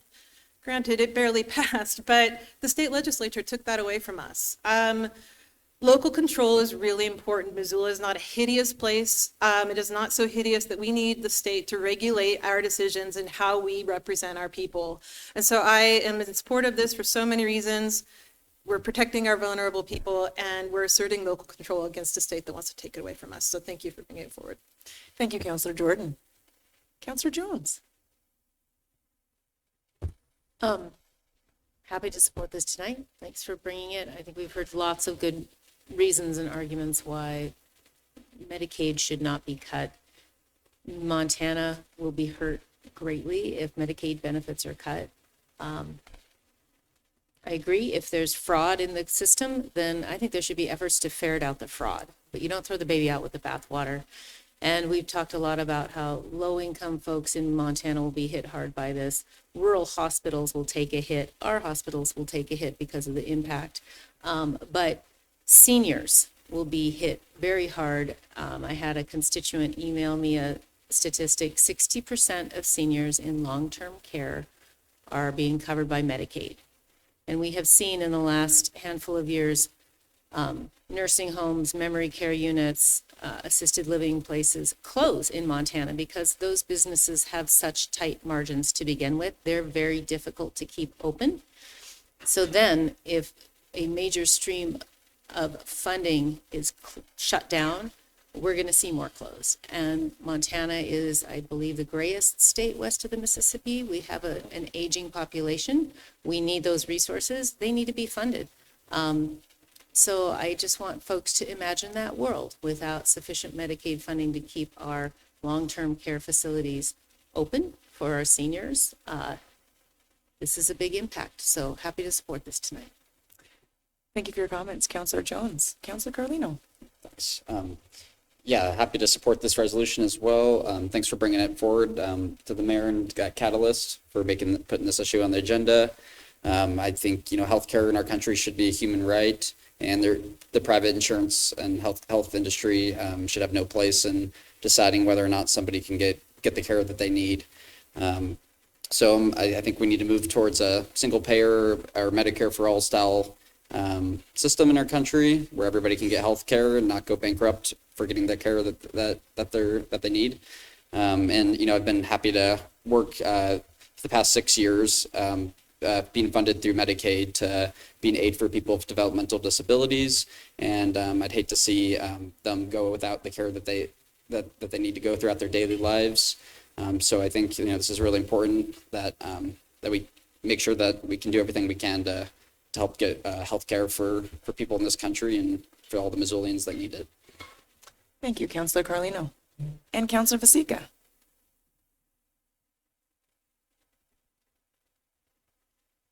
Sorry about that. I wanted to agree with a lot of what all my colleagues were saying. But because it was over the weekend, I haven't been able to do my due diligence on this. In my personal and my professional life, I have seen instances where this type of funding through Medicaid and through SNAP benefits is absolutely needed. But I've also seen instances where it's been abused. And since this did happen quickly over the weekend, I have not been able to discuss it with professionals that I know would be either skeptical about this resolution or in 100% support of this resolution. Let's see, sorry, I had to write down my thoughts. And because I haven't been able to do my due diligence on this or been able to talk with these folks that I really admire and respect their opinion, I cannot put my name on something that I am unsure about. And so I do wish that I would have had more time to discuss with these folks and these professionals that I've encountered throughout the past decade in my professional life, and no matter through my previous jobs or my work in the public sector. That's not really the case tonight. So unfortunately, I will not be able to support this, but I am very open to conversations about this in the future. So I apologize for not being able to support it, but I can understand the reasoning behind it being pushed through. Thanks. Thank you, Councillor Vasica. And Councillor Anderson. Thanks so much, Madam Chair. And I'm going to respectfully disagree with my colleague from Ward 5. I don't in any way, shape, or form feel that this is disingenuous to say that if these cuts are made at the federal level, that there will not be a direct impact in the mobile support team. Because if you read the language of Medicaid expansion in the state of Montana, it says it's automatically triggering a special session if federal funding of Medicaid falls below, I think 90% is what it is. Absolutely, if these cuts go through, Medicaid will be, the reimbursement to the state will fall less than 90%, which will trigger a special session, which will trigger cuts being happening. And there has already been cuts to who is eligible. As ACP Prof, the expert, nonpartisan expert, has attested to. So I don't think that this is disingenuous. I don't think it's DNC boilerplate. It is real people's lives. Able-bodied people need Medicaid. I actually agree with Mr. Carlino that, we need to have a much broader, if it's single payer, universal Medicaid. The fact that your health insurance is totally tied to your job is ridiculous, because if you're not able to work full time, you're not in a job that pays well enough, that provides the, health care, what are you supposed to do? You work a job that's 40 hours, but your employer doesn't provide health insurance. My uncle, who has been working as a janitor for 30 plus years, doesn't have health insurance. It took him 10 years of working in this job that pays minimum wage to get a 1 week paid vacation. These are real life, and these are real stories of people that every one of us knows. And so it is not some political left-wing agenda for scare tactics. No, these are people's lives that we're talking about and the effects it has on those people's lives. I am so incredibly thankful that I have health insurance because, as Ms. Jordan pointed out, bankruptcy because of medical debt is a real thing in this country, and it is disgusting that it is a real thing in this country. We spend billions of dollars on all sorts of things, but the most fundamental thing, people's health, that allows them to be productive members of society, to give back in ways of volunteering, to, all the things in which we are all able-bodied and lucky enough to be able to do, comes so much from our ability to, live healthy lives. And, and then the fact that SNAP benefits are a part of this. These are children. This is the next generation of people who are hopefully going to be sitting in these seats and answering the call to public service and hopefully, taking care of me whenever I'm old and need it and finding the cure for whatever strange, disease that I get. And the fact that, we are willing to sort of like, in the name of waste, fraud, and abuse, cut benefits from, children. I mean, the definition of what is sometimes is considered waste, fraud, and abuse in Medicare is considered insufficient documentation. Other causes, such as payments for service, not medically being necessary, waste, fraud, and abuse is an easy thing to claim to put the fear of people in government not working efficiently, but Medicaid is a multi-billion-dollar industry, agency, line item, budget, however you want to say it. And in 2025, it was considered that the waste, fraud, and abuse, which is a broad term, was 5%. That was down from 8.5% in 2023. But you're willing to put the most vulnerable people, the children in communities, at risk because there, may be some improper documentation or errors in how it's billed. It's not disingenuous. It is a real thing that is happening to people in our community, and it will affect, people that we know. And so I have to strongly push back with the sentiment that this is some DNC boilerplate talking points and there's political motivation. And the whole point of new business, as Mr. Melson pointed out, is an urgent item may be placed on the city council agenda under new business without first being considered in committee. Federal government is voting on these bills right now. They are debating these topics right now. And because, as the mayor pointed out, with our schedule of, holidays and whatnot, we need to take a stand for our community and tell our delegation how we feel about, these ridiculous cuts and considerations now before they get voted on, because it doesn't do a lot of good if we consider this resolution in committee on Wednesday, the 17th of July, and vote on it the 20 whatever of July.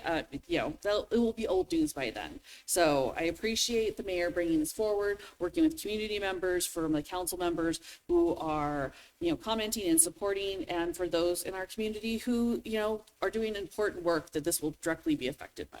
So it has my full support, and I am appreciative that it's on new business. Thank you, Councilor Anderson. And Councilor Savage. Thank you. I would just like to reiterate that I do appreciate the mayor bringing this forward and bringing it forward solo, and doing that because it's something that's very important and something that needed to get before us. So thank you. I was this kid. I was the kid who benefited from all of these programs. I think I've shared with all of you before, I grew up in Gastonia, North Carolina, which is a dying, has been dead for quite a long time, actually textile town. My grandparents worked in textile mills, so did my parents. My parents got married really young. You know, my dad graduated high school, and then he was a single dad. He was a single dad. His sisters were also raising young children at the time, and me and my cousins would not have been able to make it had it not been for these kinds of programs. So they are social safety nets. They are required. I get your point, Mr. Campbell, about fraud, but I can tell you that a lot of people do rely on these things. That's why I'm so passionate about standing up for my constituents who live in a traditionally low-income neighborhood, because I've lived that life. I know what it feels like. And I think it's really important for us to push back. I think it's important for us to establish local control. I think it's important for us to say these things on the record, just like the public lands resolution tonight. This body, I think, is doing more of this, which I kind of love. I love that we are putting some things out there. We're taking a stand in ways that I haven't seen us do since I've been on council. So I'm grateful for that. And I guess I just would say, you know, both of my grandmothers passed away on Medicaid. I mean, they were in Medicaid facilities. They had worked hard all of their life. I mean, that was the only option left for them, really, you know. And to be clear, they voted Republican until the day they died. So thank you. Thank you for your comments, Councilor Savage. Councilor Nugent. Thank you, Mayor Davis. I echo the comments of many of my council member colleagues. You know, the statistics and the data that Councilwoman Anderson was citing, I think are very important to the conversation. But I also, this conversation has been happening for weeks and weeks. And I find it hard to believe that anybody sitting around this horseshoe isn't up enough on this issue to be able to speak to it in some way. I also think that, I say this every time anybody complains about our rules, there are ways in our rules, if you object, to get your colleagues to make a change. And if you don't have those votes, that means that we're okay talking about it. This issue met every state law on public notice. And I think that we're having a good conversation right now. And clearly some people from the community were able to be here. I've seen it shared on Facebook. So I mean, like, the word has gotten out there. This big, beautiful bill, which somebody used quotes on, I don't think is disingenuous at all to say that it's, that we don't know that we know what some of the impacts are going to be, because we do know them. We've heard from professionals. Ms. Anderson pointed out that the state re-up of Medicaid goes back to the drawing board if federal funding is cut. So we know right there that some of the things we've been fighting for will go away. We've seen vetoes from the governor on stuff that's very important. I think it'd be naive of us to think that somehow they're going to find money to save this if the federal government cuts it. But the big, beautiful bill isn't just going after Medicare, it's destroying healthcare as we know it in this country. And steps that this country has taken to get even close to a standard that we should expect are going to be destroyed. I talked to a constituent who lives in Ward 4 who is very concerned that when the Affordable Care Act tax subsidies are rolled back to 2019 levels, their health insurance is going to go from $550 a month, which is $6,000+ a year, to $1,100 a month. And I don't know how somebody making $80,000 in a family making $80,000 in Missoula can pay for rent and groceries and $14,000 in health care. So part of the problem that we're seeing over and over again right now is people saying, well, you don't know, so let's just burn it down and then pretend that it's going to get rebuilt. Well, we do know what happens when people don't have health care. People die. And over and over again, with these federal cuts, with Bldg, with all this stuff, where it's just like, let's burn things down and we'll ask questions later, what we're finding is that Americans didn't actually know what the federal government was helping them do in their lives. So I guarantee you there are people out there that think, oh, we can cut Medicaid because we'll just go to the health department and get vaccines. Well, we had somebody from the health department point out that that funding will go away because Medicaid helps fund some of that. the idea that we should attack fraud and abuse by cutting services is crazy. We should attack fraud and abuse by going after fraud and abuse. But as Ms. Anderson pointed out, the numbers are not there nearly to the level that we've seen.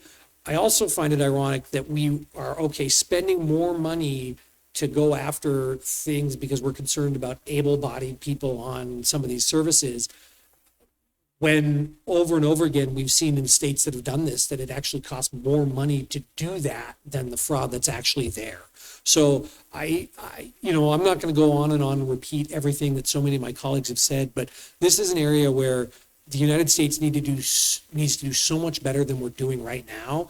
And the cuts that they are making to healthcare, not just Medicare, not just Medicaid, but healthcare, are really going to have effects on people long-term that are going to destroy this country. And I don't think that's hyperbole. I think that that's going to do more to create haves and have-nots. It's going to do more to create classes where certain people, because they have a good job and they have healthcare, are fine, and other people, because they work in different professions or maybe because they aren't able to work, are just out there struggling. And every time I see a GoFundMe or a bake sale for somebody on Facebook because they got cancer, it blows me away that we say that we are the best country in the world and that is what we think is okay. So I don't think this goes far enough. I think that we should be shouting from the rooftops that the United States need to do better. But for right now, I really appreciate that Mayor Davis brought this forward. It meets every standard of urgency. It's appropriate on new business, and I'll happily vote for it. All right. Thank you, Councilor Nugent. All right, with that does wrap up our council comments. And I will just say that, again, this is certainly no boilerplate, that this was actually written in conjunction with Missoulians and people in the state of Montana, largely citing the Montana Healthcare Foundation report. So if you have not had a chance to look at that excellent body of work, I hope that you will do that, because it in fact shows you the direct impacts of the state of Montana. All right, and of course translated to Missoula County.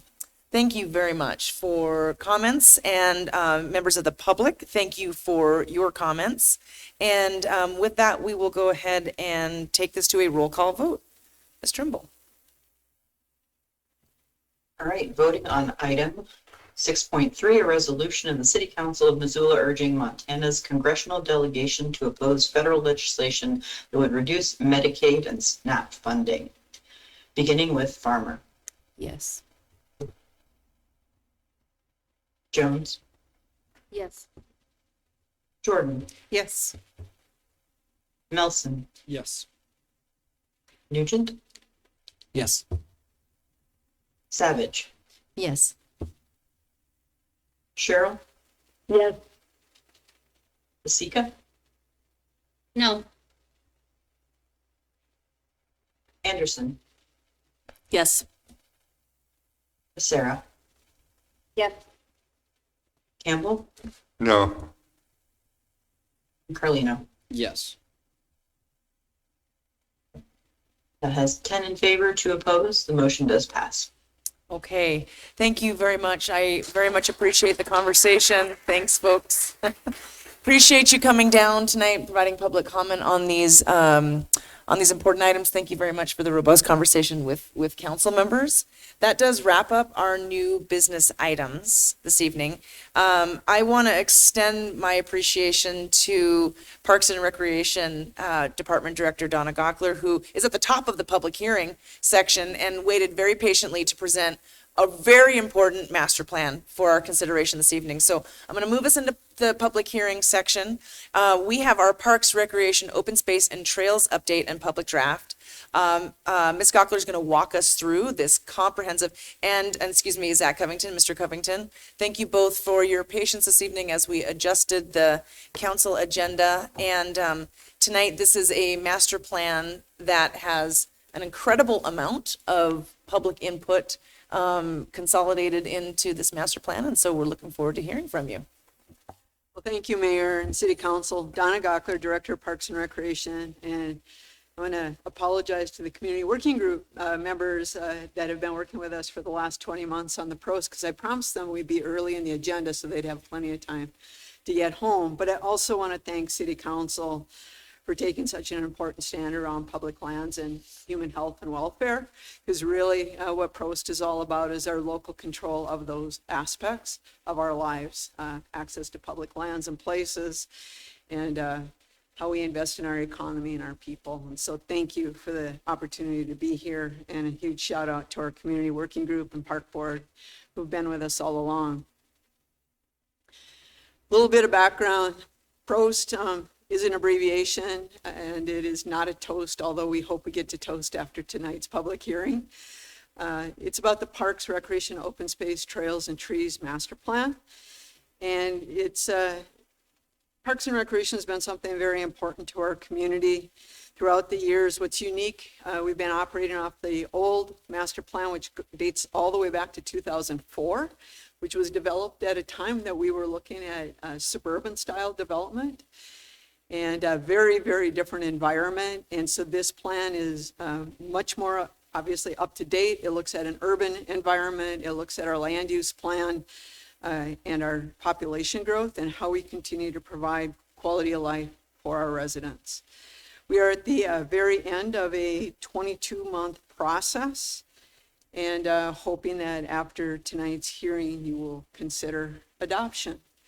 The Prost planning area includes the open space planning area, the larger space, so everything up to the Blue Mountain, Pattee Canyon, Rattlesnake area, and it does include East Missoula. But as far as regarding policy, it's specific to the Missoula growth area. As it relates to service, parkland service, the number of maybe aquatic, equestrian, ice facilities, those kinds of things that we may need, that considers the whole valley, because generally people don't look at city and county lines, they just use the facilities they desire. The Prost plan is made available through Engage Missoula and links for all of you. And this is just a really brief outline of what that plan looks like. It starts with purpose and background, moving into how we went about creating the plan with the community. Parks as they exist today, Parks and Recreation. Community needs assessment. We did a very, very deep dive, including numerous listening sessions and outreach opportunities. The strategies and objectives, some specific recommendations, and then a plan on how we get there. Really important in the planning process, like no time that I've seen before in my career, there were so many planning processes going on at once. I figured that was something that we were all waiting for the pandemic to end so we could start planning again. And this plan completely aligns with the land use plan, which council adopted in December. We took great care and time to work with the planning staff at CPDI and with our greater community on that. It will inform the Unified Development Code. So the whole goal here is to expedite the process for developers, provide for predictability, because one of our goals is housing. And so we paid really close attention to how do parks augment, support, enhance housing and affordability in our community.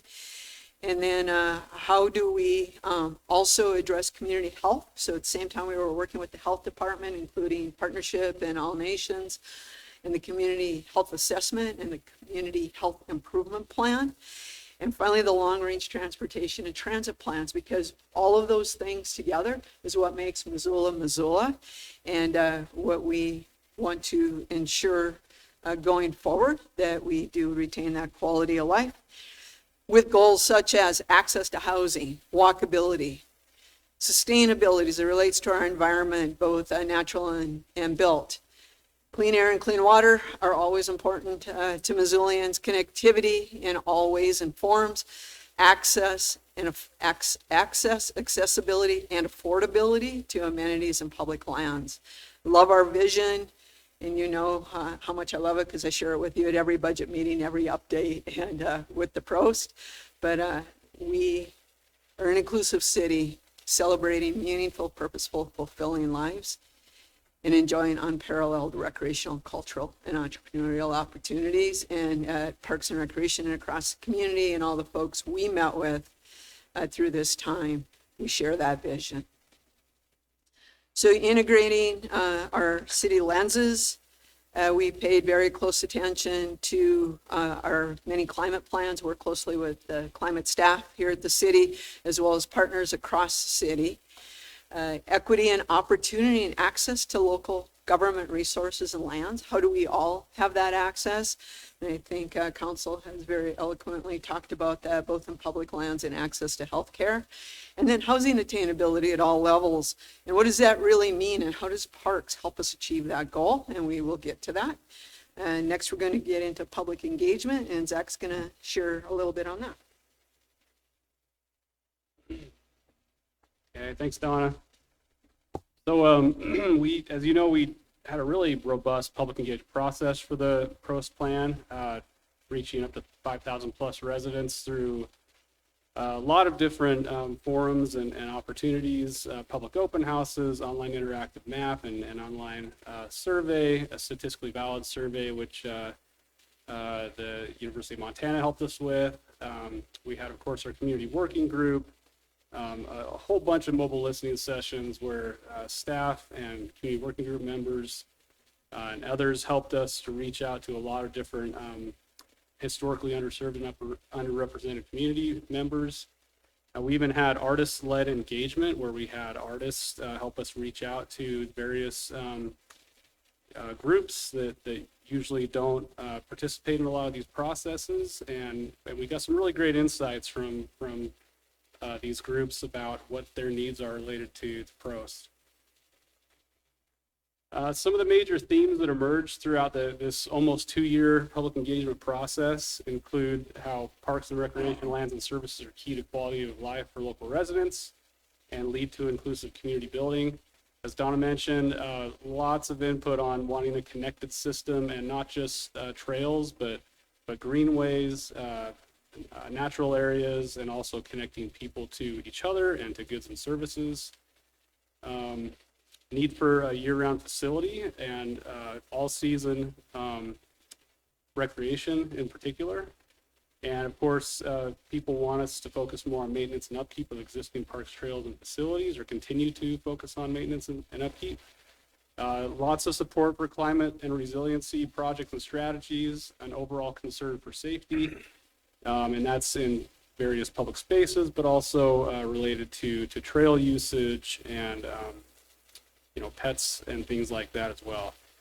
There was also a lot of input on the need for a variety of programming for people of all ages and demographics. And then, of course, we had areas of divided opinion and hot topics, including dogs and e-bikes, which we always hear about. And they're important topics and things that we've talked a lot about in the PROS planning process.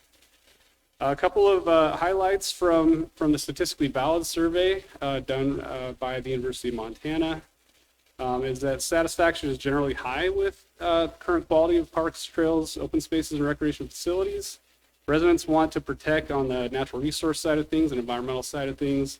River corridors and public access are right at the top. Wildlife habitat and the environment in general, protecting those resources, again, right at the top. Agricultural lands and working farms and forests and scenic views and vistas. I'll just point out that most surveys like this, you don't see that level of support very often. It's pretty rare to see anything in those 80s and 90s, 90 percentiles. So pretty overwhelming with resident support for those things.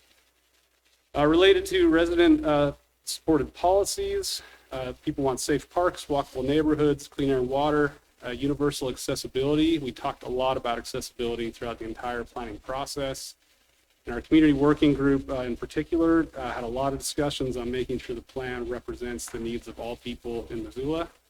And then, of course, out of school, continuing out of school summer and after school programming were all really high on the list. We did extensive surveying, as I mentioned, but we also compared our surveys to some of the other city and community surveys recently completed. One is the National Community or POCO survey. And per that survey, Missoulians feel that the natural environment and parks and recreation is either essential or very important. And we looked at the community health assessment survey, and it shows that green spaces like public parks are a major strength for Missoula and a huge social determinant of of health. Now I'll turn time back over to Donna.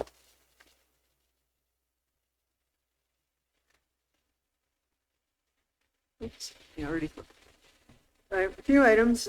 What we heard, and based on demographics and listening sessions, is folks want to keep pace, so they're not looking to increase level of service so much as keep pace.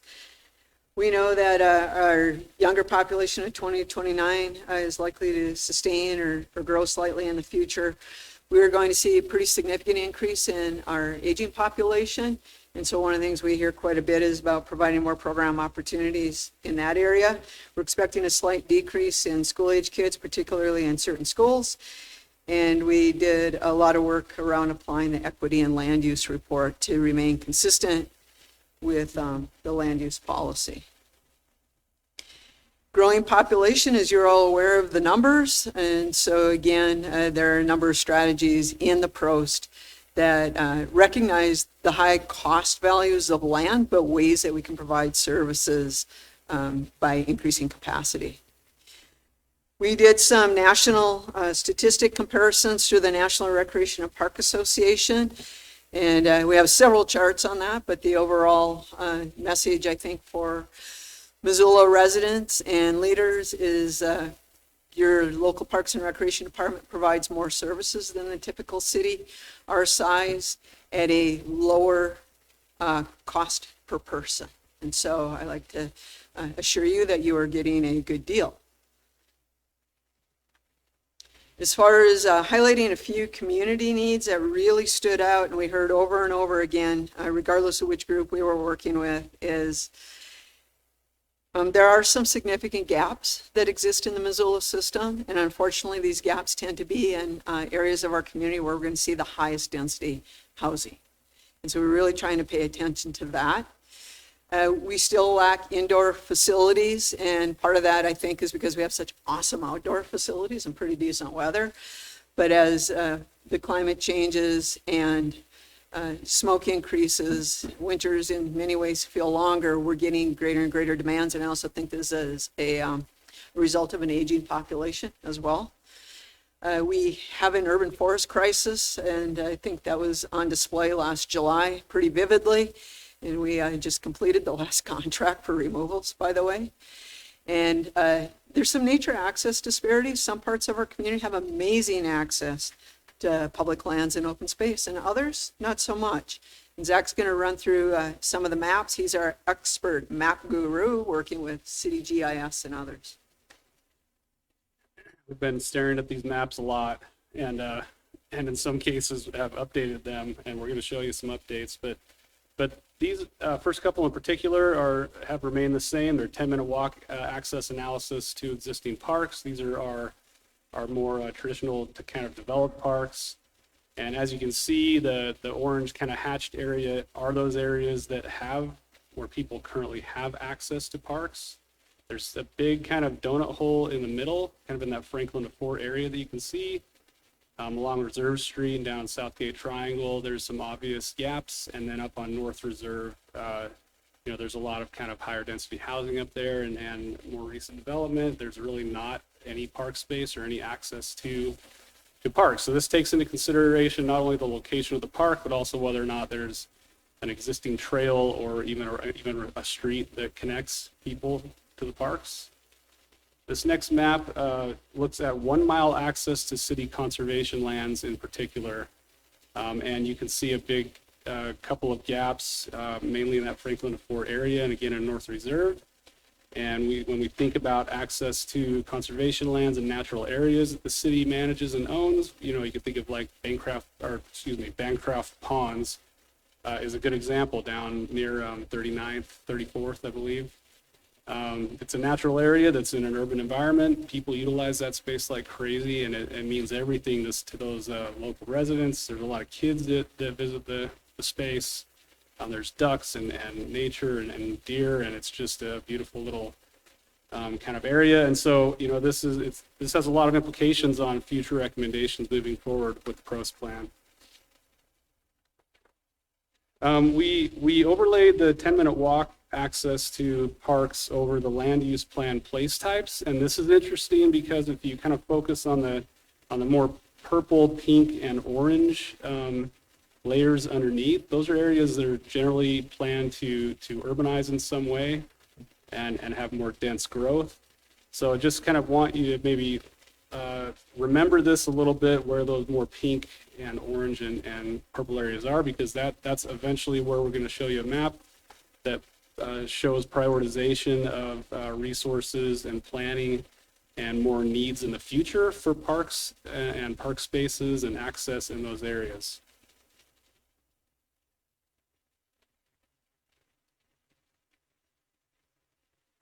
So after listening to thousands of comments and looking at the representative survey, community working group came up with 7 major goals. 2 of them are overall organizational and process goals regarding forward thinking, adaptable innovation, and building and sustaining partnerships. Parks really thrives on our ability to partner, and on so much work from volunteers as well as donations. And so a lot of opportunity. The big goals: elevate quality of life, support healthy people, foster a healthy natural environment, improve connections and connectivity to each other, pathways, the environment, our place, and enhance maintenance and safety of parks. So final recommendations coming through the planning process: 10-minute walk or roll initiative, roll meaning for those individuals who may need to use a wheelchair, not how fast can I move with a motorcycle. All-season recreation, and not just indoor, but year-round recreation. River corridor management, I think we could do good work with the river all day long, every day, the rivers, and not satiate the interest and support in taking good care of our river systems, Clark Fork, Bitterroot, Rattlesnake, and all those other streams and wetlands. And then urban forest investment, the urgency of a failing canopy and what that could mean for weather and for our economy, and including even our downtown. We took into account, for example, downtown master plan and how thriving our downtown is, and the importance of the trees and having a cool space to sit and have your coffee or your beverage at the end of the day. Nature integration, Zach pointed out some of that, but what we're hearing from our communities, we want more nature in our internal developed parks, more access to it. And we want a little bit more development on our conservation lands so that we have a place to sit down or a restroom to use once we get there. Making sure that we use our gap analysis in making investments. We're finding that scholarships are starting to get out of reach. For some of our family, we have a sliding scale, nobody turned away, but even more people want access to those programs, and so many of those are soft funded through foundations and grants. Partnering with our communities that just haven't engaged. We visited with one of our communities that we all see every weekend at the market, and they were very gracious and asked, where have we been all these years? And so have some wonderful opportunities to figure out how to partner with long-term community members. Universal access and accessibility, and then, of course, expanding programs for people with disabilities and people who are aging. We heard that a lot. We love what you're doing with kids. Can you do it for all of us? And then, of course, climate strategies. This graphic highlights the most important things. Being innovative about new ways to reach goals, working with our development community and making sure we achieve our housing goals, #1 all day long. Supporting the urban forest, that nature nearby, what keeps us cool as we become more dense. A connected green network. I can't say enough about trails or find enough people when you have 91% of community that wants a safer park and 90% who want walkability. It's hard to not do those things. Inclusive programming, and of course the walkable, rollable system. This is a model that demonstrates a little bit what integrating nature might look like.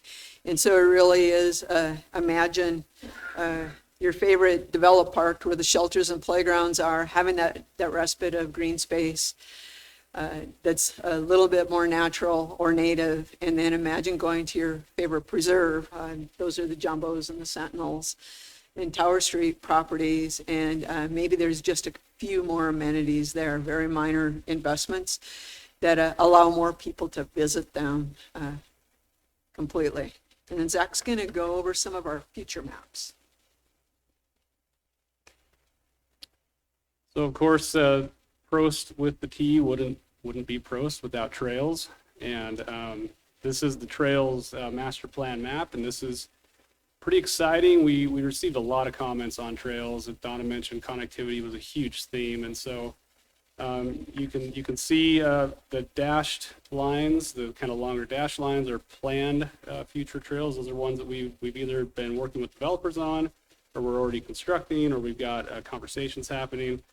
The smaller dotted lines are proposed trails in the future, and our solid lines are existing trails. A lot of conversation throughout the middle of town, in Midtown and Franklin and the Ford area, about utilizing neighborhood greenways as included in the land use plan. And so, you know, some of those streets are so highly developed and have been around for such a long time that it may not make sense to put like a multi-use path way through those, for example, but the neighborhood greenways that are planned in the city could make a lot of sense. And so we had a lot of discussions about what was most logical and the best way to kind of move forward with the proposed trail network. The dark green trails are all the non-city trails that we have around our great community. On a national scale, communities average about 10.2 acres of parkland per 1,000 residents. We're around 10.68 currently. And we have included a lot of our undeveloped parks, so our conservation lands in those numbers. And Missoula is really unique in the fact that we have a lot of natural areas that a lot of our residents consider those their parks, right? Mount Jumbo and Sentinel and North Hills, those are a lot of our park spaces for local residents. And just a reminder, and just kind of want to emphasize that a complete park in the Prost plan and specific to neighborhood parks should include the following 4 design elements: social and cultural spaces, places for active recreation, play experiences, and some type of natural element. So in the Prost plan, you see that those 4 things are really critical as we move forward in designing parks in the future for local neighborhoods. We heard a lot of comments in the draft plan about this map, the Missoula's future Prost system map. And so we have already made some updates based on those comments. We feel like we've addressed the concerns, and every group we've shown this to so far has really been supportive of these changes. I wanted to first point out the yellow areas. Those are future park investment areas and gaps. And if you remember the land use plan place types map, and I was kind of pointing out the purple and the pink and the orange, a lot of this yellow area kind of aligns with those areas that are going to urbanize and grow in the future. So this isn't just about having new parks. This is also about improving existing parks, adding amenities, adding connectivity, making sure local residents have access to their parks. So this has been a really significant change. The stars or asterisks are proposed either neighborhood park locations in orange or regional and community park locations in blue. And then we were asked to generalize some of our potential future park locations as larger kind of generalized areas and circles. So the orange ones are potential neighborhood park areas, and the blue ones are potential regional and community park areas. And of course, the river corridor is highlighted because it's so critical and important in this plan and to local residents to make sure that we're utilizing that for our local residents. A little bit about implementation. The Prost includes a strategic process for making sure that we're prioritizing and sequencing improvements over the next 15 years. Part of that prioritization includes equity and making sure that we're considering people that are living below the median income, communities of color and indigenous residents, seniors, and persons with disabilities. Climate resilience is really key in kind of weighing future projects. And then just a reminder that we realize and acknowledge that the city's budgeting process is the final authority for any future projects or programs. And just a quick process diagram for you. On the left is proposed projects, programs, and initiatives, and bringing those through a criteria application and through a pretty great implementation matrix that we have that helps us prioritize projects and look at how we're addressing needs. And then, of course, some resources for implementing those projects as we move forward. So just a reminder, also, Donna alluded to a lot of this, but implementing PROS as a long-range plan is important because it's a shared community vision for the next 15 years. It's really advantageous and necessary when we apply for and try to leverage other funding sources. And you probably all know of the many funding sources that we utilize. And partnerships, it helps us prioritize limited resources, and it helps inform us on how we should make investments. It provides further analysis and support of the land use plan to advance community goals for housing, livability, economy, quality of life, and I'll add the environment in there. And aligns with and supports many other plans, as Donna mentioned as well.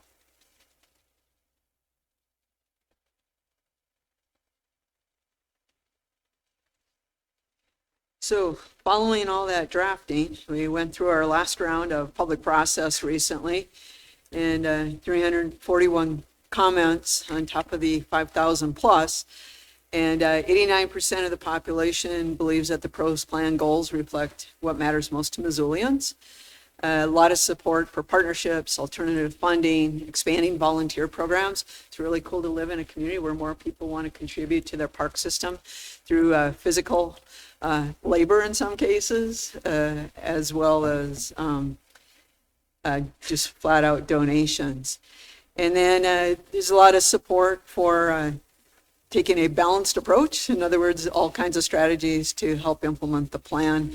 Recognizing again that the PROS plan is visionary, and it really helps us prioritize what we have as resources today and development a work plan. And that is as useful as what we can do in the future, where we might be getting ourselves ready for grants or alternative funding. Comments carried throughout the process. So enhance walkability, care for the environment. The big change from when we first shared the final draft of the plan to today, Zach has showed you an update future map for community and neighborhood parks. The first one, I think, was too confusing, was too difficult to understand. I think Zach, working with several others, has done a good job to show the general concept of where parks are most needed related to future population growth. We also included a memo with the referral, and that we would like you to recognize that we'll be making some edits for clarity, readability, syntax, and accessibility, particularly accessibility, so that everybody can have access to it. Those are administrative versus content changes, but important changes for accessibility. And then questions regarding implementation of PROS. You know, of course, people want to know how do you actually implement a vision. The first is having a shared vision. And then again, I just super want to emphasize this is not about future resources. This is about applying resources today. There is no ask or request for funding, increased funding for this. What you'll see in our budget requests are the funds are related to outcomes, and we get that funding is limited. Our goals here are to help support our overall goals of housing, equity, and climate and environment. Lots of requests for additional services and incredible support for partnerships and collaboration. I'm going to give a huge shout out. We had a 16-member community working group that met 11 times for 2 to 4 hours, not counting all of the tabling and outreach they did. It was amazing. It was expertly facilitated by Dr. Libby Metcalf as a donation to our community. That was amazing. On June 4th, after significant conversation, the community working group reviewed the comments and surveys they received through June 3rd and voted unanimously to advance a plan for approvals to the Parks and Recreation Advisory Board with the updated PROS map, as Zach has shown you, and ability to make those administrative edits. On June 10th, 2025, the Park and Recreation Advisory Board voted to approve the plan as presented by the community working group and is asking City Council to do the same. This is a shout out to that community working group on voting night, and I wanted to give The group voted to have Sue Fury just read you a quick letter about their experience, and then I will wrap us up. Excellent. Thank you, Donna. Ms. Fury. Thank you. We are honored to introduce the PROST, which is Parks, Recreation, Open Space, and Trails Plan, a community-driven initiative designed to enrich the quality of life in Missoula by increasing recreational opportunities, preserving natural spaces, and fostering a deeper connection with the local environment. Through this process, we've gained a renewed appreciation for the community we live in and the incredible dedication of the Missoula Parks and Recreation staff. Thank you. This initiative would not have been possible without the hard work and commitment of the PROST working group, many of whom are here tonight, which was composed of dedicated residents, local leaders, and experts who across 2 years contributed their time, ideas, and expertise.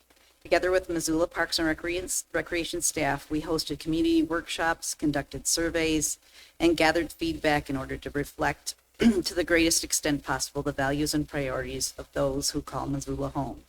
This plan is not the end of the process, but rather the beginning. We strongly encourage every Missoulian to play a role in bringing this plan to life. By working together, staying involved, and holding ourselves accountable, we can transform this vision into a reality that benefits everyone in our community.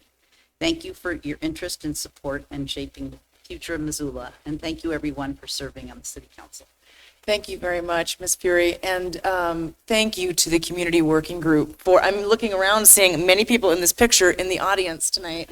So thank you so much for being here and for the many hours. I will have to say that over 22 months, I felt like I went every public event I was at, there was somebody with the PROST table. Absolutely, yes. So well done. Thanks.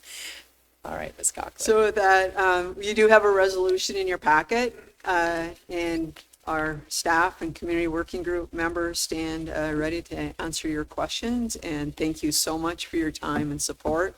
And particularly from me over the years, I've had amazing support from multiple mayors, multiple council members. And I think what Parks and Recreation really comes down to is parks are for the people, by the people, about the people. And it's important that we listen to the people. Thank you. Thank you very much for your excellent presentation. Really appreciate that. So that is the staff presentation this evening. Well done, everybody. Thank you. We'll open it up for questions from council. Any questions from council this evening on the PROST? Yes, Councilor Melson. Yeah, thanks, Mayor Davis. I was grateful to see the urban forest crisis mentioned.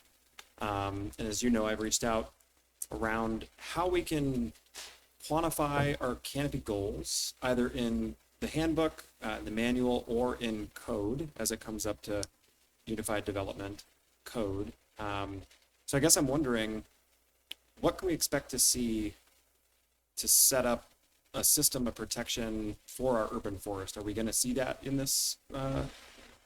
Some of the things that we've been testing with frequent code users and our peers across the city who implement code.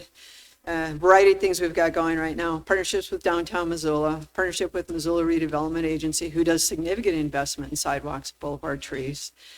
You should be looking for a UDC process that makes it easier for developers, and where we would plant trees after houses are occupied so that they have a better chance of survival. What we're finding is when we plant and water the trees, they have a 90% rate of survival. When they get planted too early, they're surviving at about a 60% survival rate. And so the other thing we need to do is better quantify. So now we have to go back out into the field to see where we stand as a whole. And so we will be, one of the goals in PROST is to truly update the urban forest plan. But in the meantime, with the UDC, we're trying to make it much easier to plant a tree much more quickly with much greater survivability, with many more partnerships, including climate smart trees from Missoula. Absolutely. Thanks for that. Just as a follow-up, in the land use plan on page 45 and page 121, it does say regulations are recommended to establish tree protection zones and develop standards for tree protection. Can you speak to what that would maybe look like in the future? Sure. So sometimes trees are difficult to understand. We tend to love them, but we don't really understand them, kind of like people.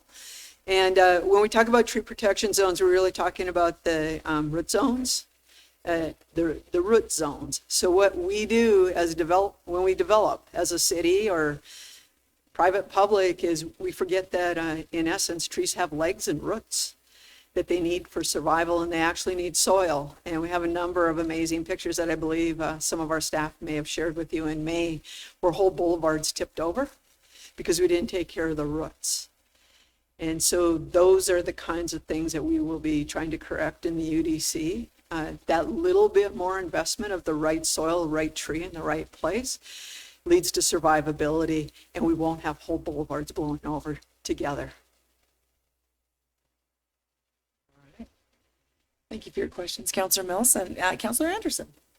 Thanks so much, Madam Mayor. Thank you so much, Donna, for all the work and for everyone in the working group for giving of your time and your talents to make Missoula's parks great or better.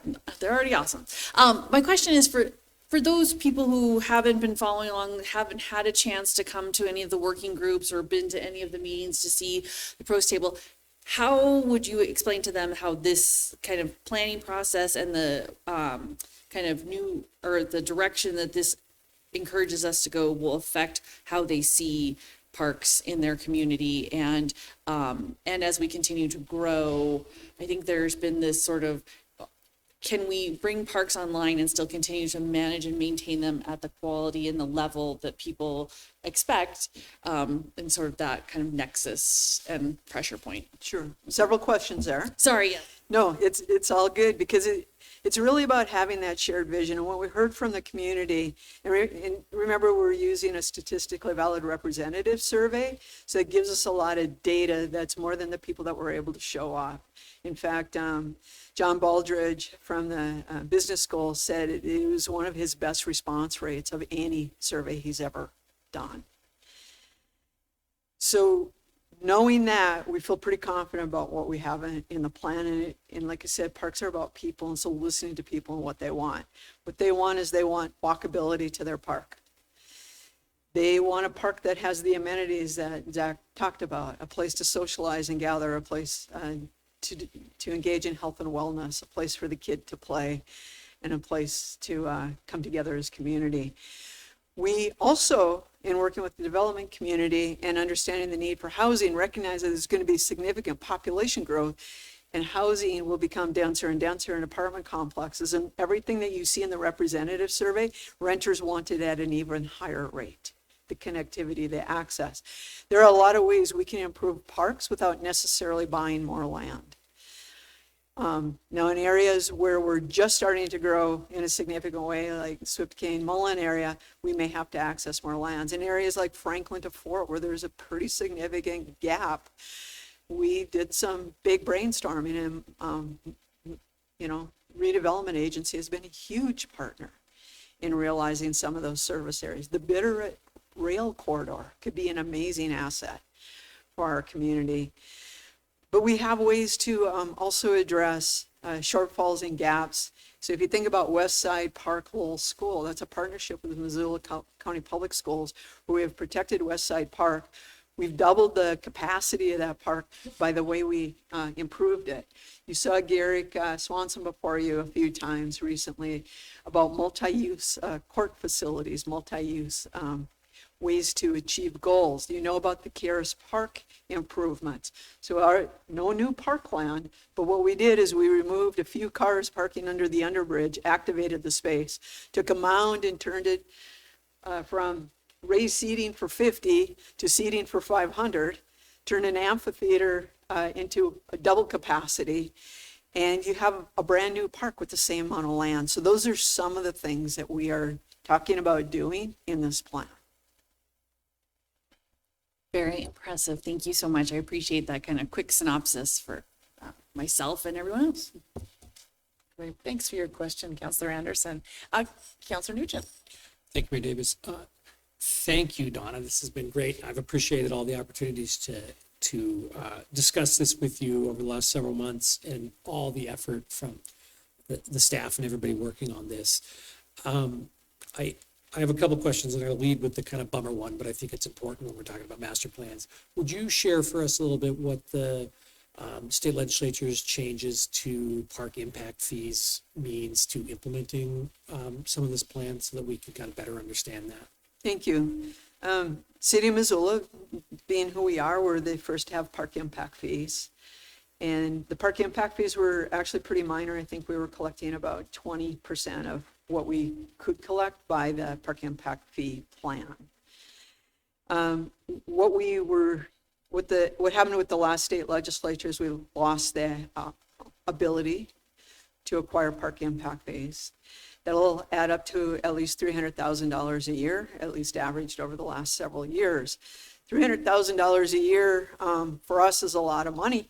Give you an idea, we, City Council, supported a $200,000 park impact fee investment in Westside Park, which I just mentioned. That $200,000 led to a $1.7 million project, $100,000 from Missoula County Public Schools, the rest of it all private foundation, and bake sales, I'll call it.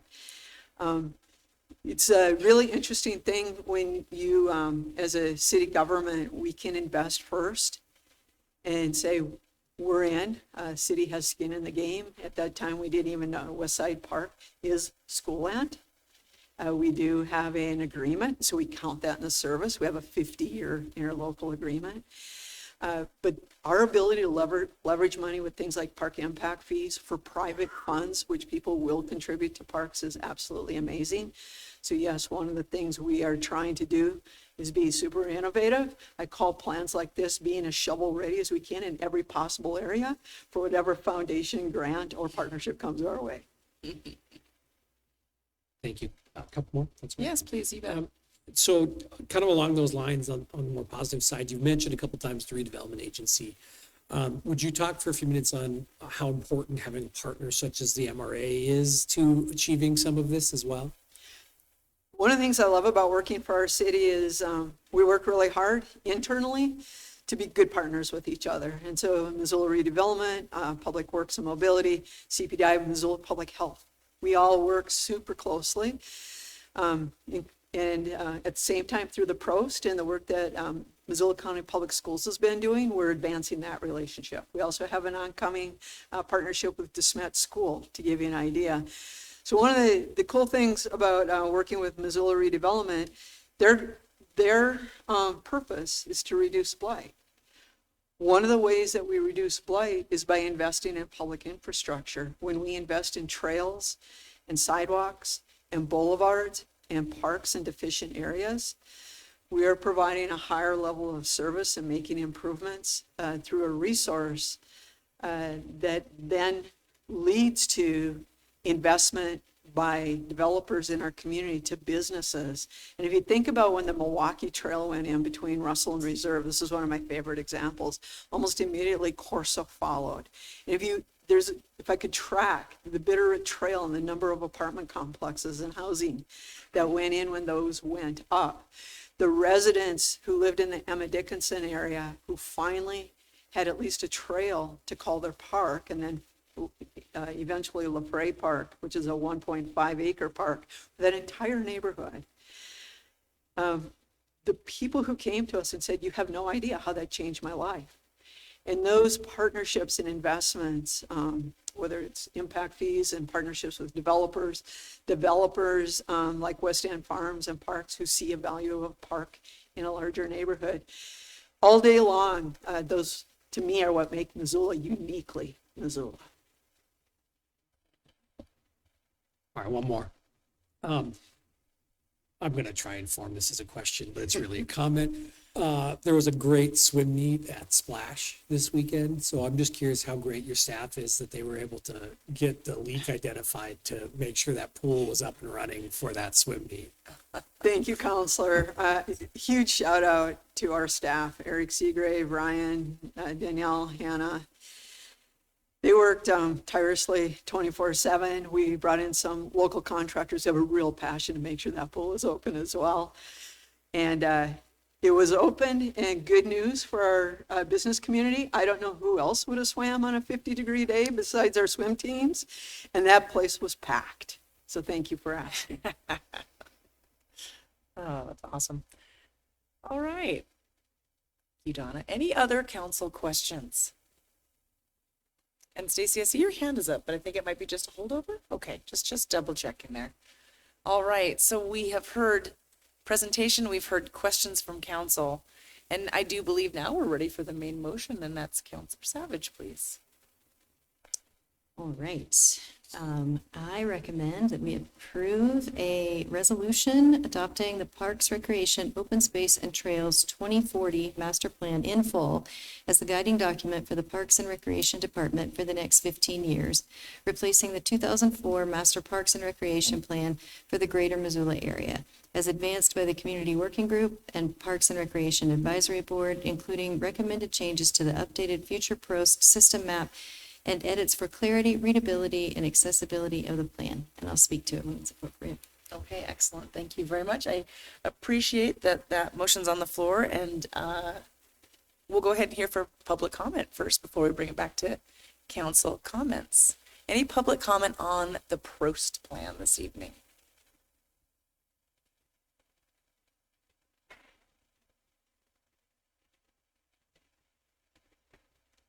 It's really hard to get up here after Donna.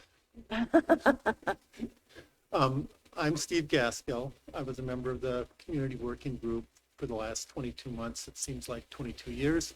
But it was unbelievable, and what I learned about what Parks and Rec does awed me.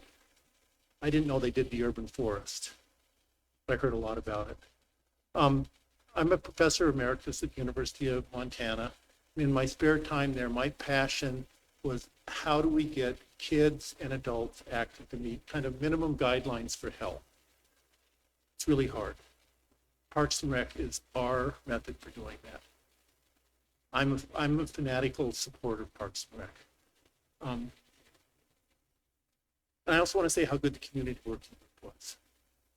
They put in the time. They were people from all over the community. They represented us well, represented Missoula. They listened, they held everybody's feet to the fire.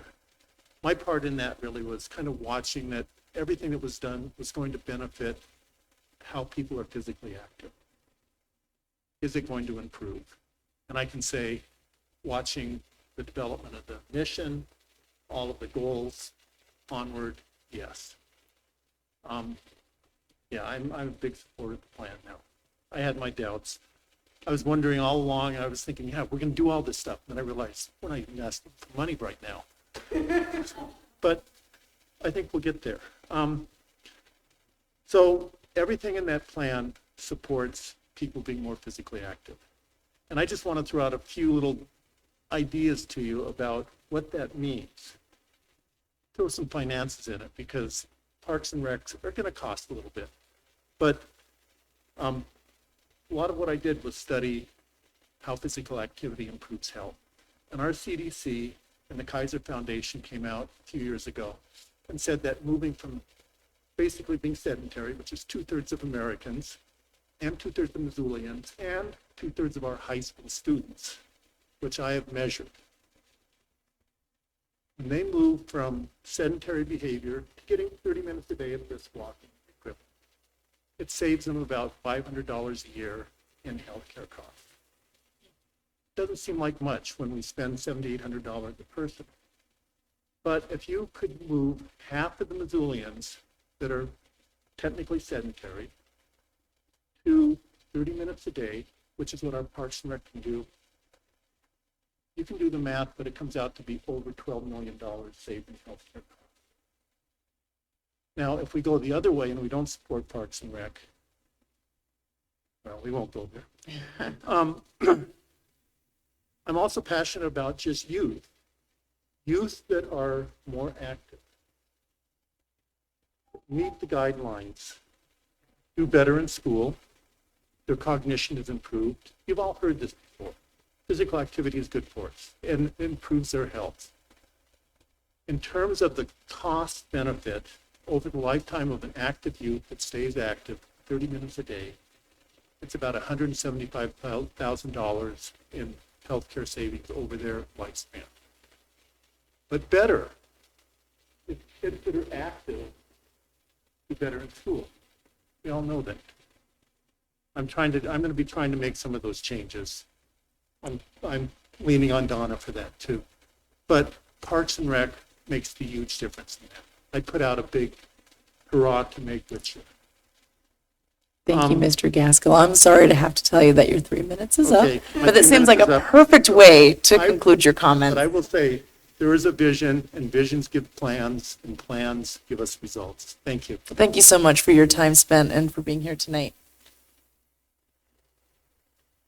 Hi, my name is Catherine Grady, and I'm a Missoula resident, and I'm in awe of Donna. I met her 8 years ago. I don't even know if she remembers. I came to her with another woman to ask if there were ways that we could start, or her team could start using less pesticides in the parks. And she has been incredible at being responsive and leading, trying to accommodate all these different stakeholders' requests, but while moving us to a healthier management. We all know that 2,4-D and glyphosate and these toxins are bad for our staff, they're bad for our kids, they're bad for our pets. I live across the street from Sentinel High School and just watched them spray it like crazy this week. And I'm in Playfair every day and I see the changes that her staff is making gradually to try to move us to a healthier community. And so I wanted to ask the City Council to please support her staff as they continue to move Missoula to a healthier way to maintain our parks in a way that doesn't kill our bees, that doesn't make our animals sick, that isn't toxic to our children and to all of us.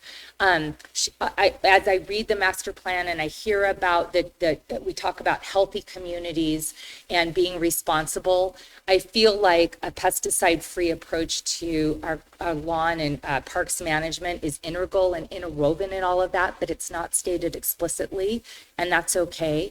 But as she moves forward in the coming months and years with requests, I would really appreciate it if you could consider all of the requests for pesticide abatement to be part of this and interwoven in the implementation of this master plan. I think that's something that used to seem like an outlier. I tell you right now, I represent hundreds of people. We've had fundraisers and had all kinds of people come to us and say, thank you for doing this work. So on behalf of all of those people, I thank you, Donna, and I compliment you on this master plan and all the work everybody did to get here. And I hope that the City Council can continue to support you in your work. Thank you. Thank you very much for your comments this evening. Anybody else, member of the public, that would like to come up and share comments this evening? Hi, my name is Michael Sweet. I'm reside in Ward 4. I live in Missoula, Montana. That's my neighborhood. I'm a member of the Prost Working Group and a strong advocate for the community. My wife grew up as a child in the Lewis and Clark neighborhood. When she grew up, there were pastures and fields along Higgins Avenue. There was Hale Field, which provided open space. She could hear the meadowlark sing in the morning from her house. She actually could see the Salish camp along the base of the South Hills on 39th, which is now 39th Avenue. And she could enjoy the open space that Hale Field abandoned provided. And she could observe her brother walking the trails to Bancroft Ponds. So the meadowlarks are gone from Higgins Avenue, right? The open space, much has been replaced by housing. But we still get to enjoy the meadowlarks along the trails of Mount Sentinel. We still enjoy the open space and vistas provided by Playfair Park, which used to be Hale Field, right? We access Missoula through trails and the connections we have. So there's been, while things have changed, somebody was out there being an advocate for our future. Whether that was by plan or by accident, we still have those amenities available because somebody cared.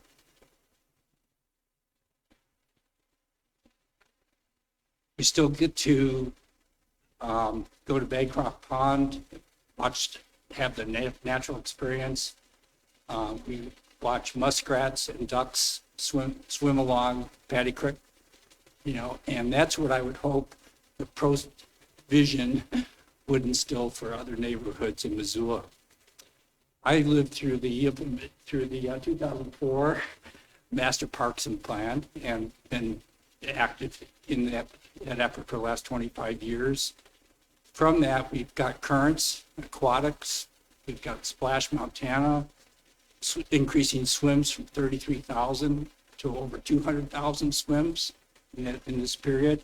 We have Fort Missoula, which had 10,000 uses 25 years ago, is now over 110,000 uses or more.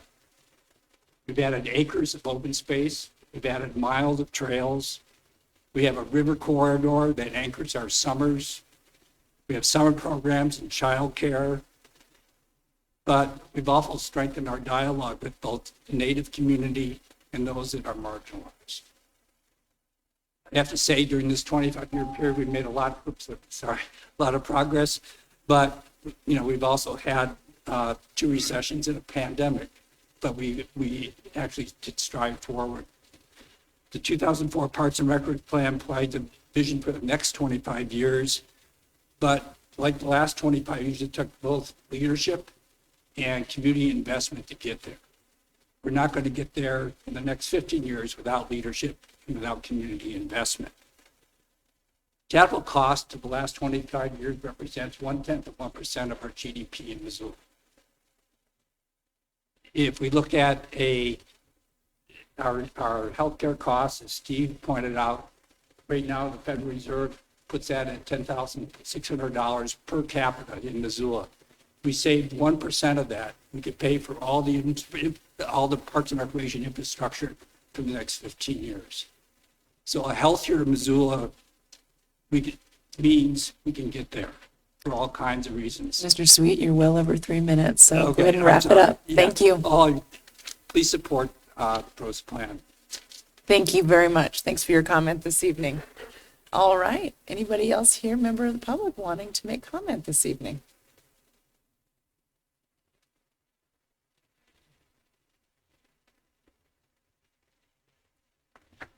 Hi, everyone. My name's Kristen Newman.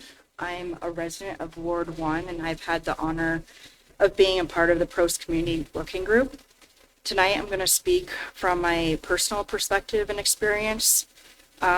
Missoula Parks and Recreation has been integral to my health and quality of life as someone with a disability. When I acquired my disability 16 years ago, I had to travel to Missoula on a regular basis for medical care.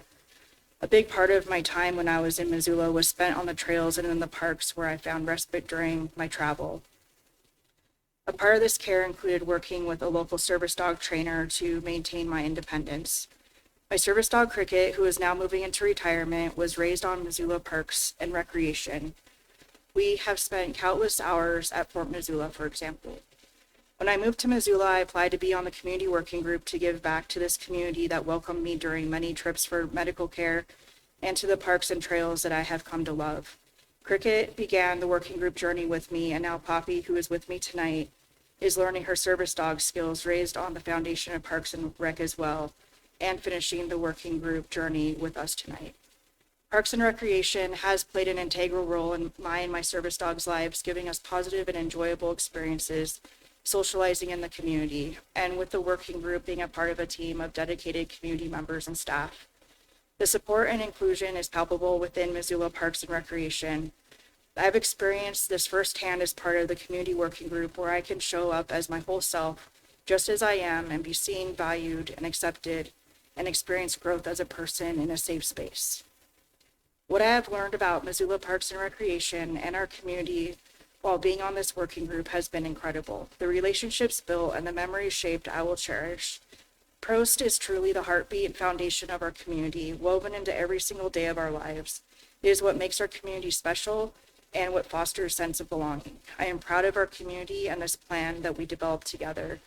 This Prost plan is a blueprint to continue building our foundation for our future, and I thank you for the incredible opportunity to be a part of this project, and look forward to the plan's adoption tonight. Thank you. Thank you very much, Ms. Newman, and thank you for bringing Poppy, and always good to see you both. Thank you. All right. Any additional public comment this evening?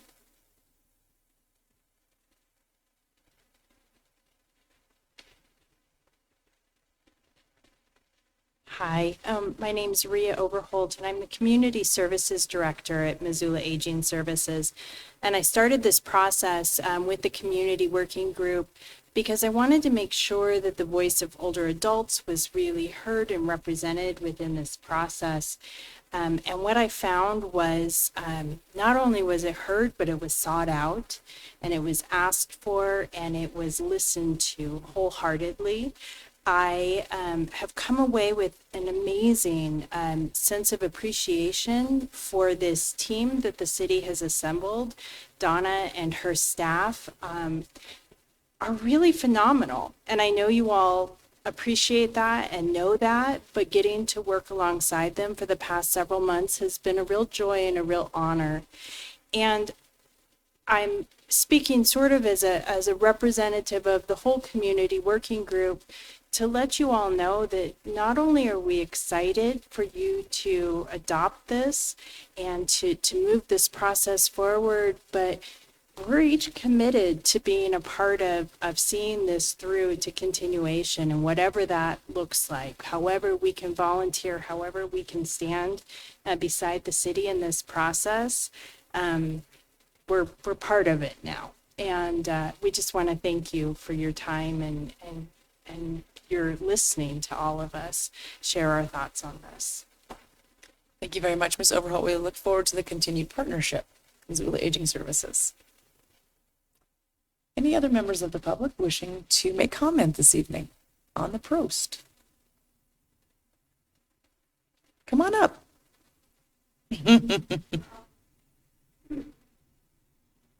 This is just my right height.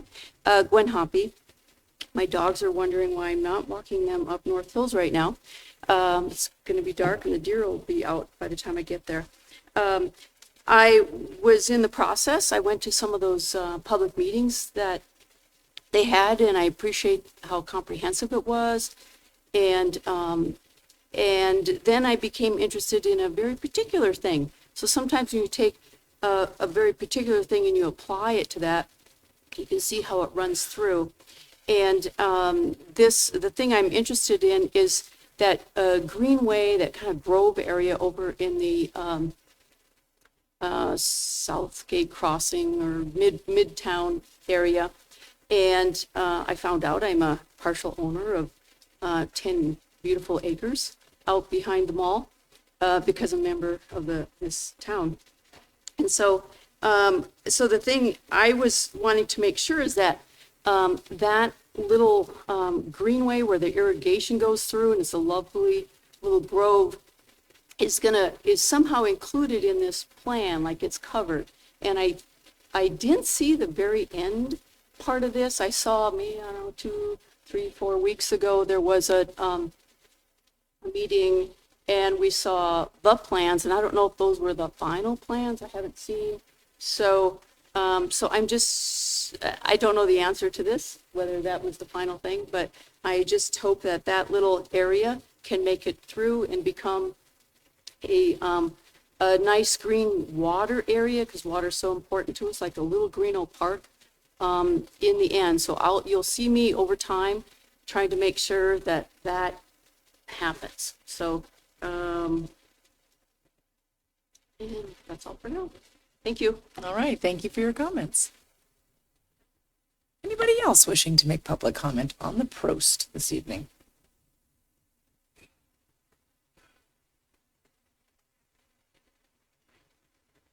Thank you for hearing us tonight, and my name is Suzette Dussault, and I just want to thank Donna for all of your good years of stewardship, of guiding our parks and our community in such a fruitful and community-minded way.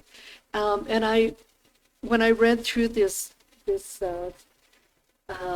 proposal, I was struck by your concern for, as we as a community grow more dense, and more urban, that we don't lose that sense of who we are in this beautiful valley. And I was struck by all the language that talks about access to nature and connectivity to open space and conservation areas and our public parks, and making sure that we have equal access across the community for accessibility. So, so one of the things I am here about is in my mind, we need still to preserve wild spaces, natural spaces that are not confined or not, developed, that are just natural. And I'm thinking of course, Greenough Park and Rattlesnake Creek, which is just a joy to walk by. I'm thinking of the McCormick Park and the fish pond, which is such a delight to take children there and just for the beauty of having a natural park or a natural pond.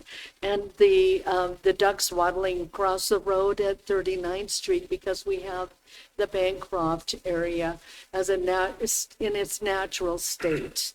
And so there's a little piece of Missoula that I'm hoping we can still preserve. It's in the Midtown Missoula development section, and it is that canal or that ditch. And of course that is not natural, but as years have gone by, it has grown into somewhat of a natural area. And so I'd love to see if we can't, part of our Midtown plan, preserve that little bit of nature in that part of town. And so that's what I'm asking tonight, is that we take that vision that Donna has of creating natural spaces, preserving our natural spaces in our growing as a community. So thank you. Thank you, Ms. Dussault. Any additional public comment this evening on the Prost plan? Also interested in the same little treasure of irrigation canal through the Franklin Fort and inner city area, and really glad that the Prost plan is going to support adequate park as we have increased housing through there. And everyone that I've been able to take on a walk out there really sees it in a different light, and I want to extend that to all of you at parks, all of you on council. I'll be happy to take you through that area. It just really is a treasure, and I'm glad to see more and more community awareness and support around it. Thank you. Thank you, and that is Carrie Schreiber for the record. Thank you very much. Any other members of the public in the audience tonight want to make comment on the Prost plan? Okay, I'm not seeing anybody else in the audience. How about online? Any members of the public online want to make comments on the Prost? All right.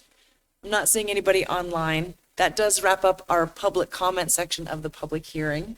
So we'll go ahead and bring it back to City Council for council comments or additional questions before we take a vote. So I see that Councilor Farmer, you have your hand up. Thank you. Thanks. I just want to quickly say to Donna and to Zach, congratulations and thank you for this public engagement. I think when you guys kicked off the plan, I had a lot of fear that we were over engaging our public and they were going to be a little fatigued by it. But the amount of responses that you guys have received is pretty phenomenal. And I think that really it speaks to the way that you collaborated with the community. I got to hear this plan several times on council, but also in my day job at DNRC. And I think that your relationships with all the partners just really speaks to how you were able to get engagement. I mean, that's a phenomenal turnout, 5,000 responses, especially with a community that sometimes can be a little tired and overengaged and busy. So thank you and congratulations for doing such a great job.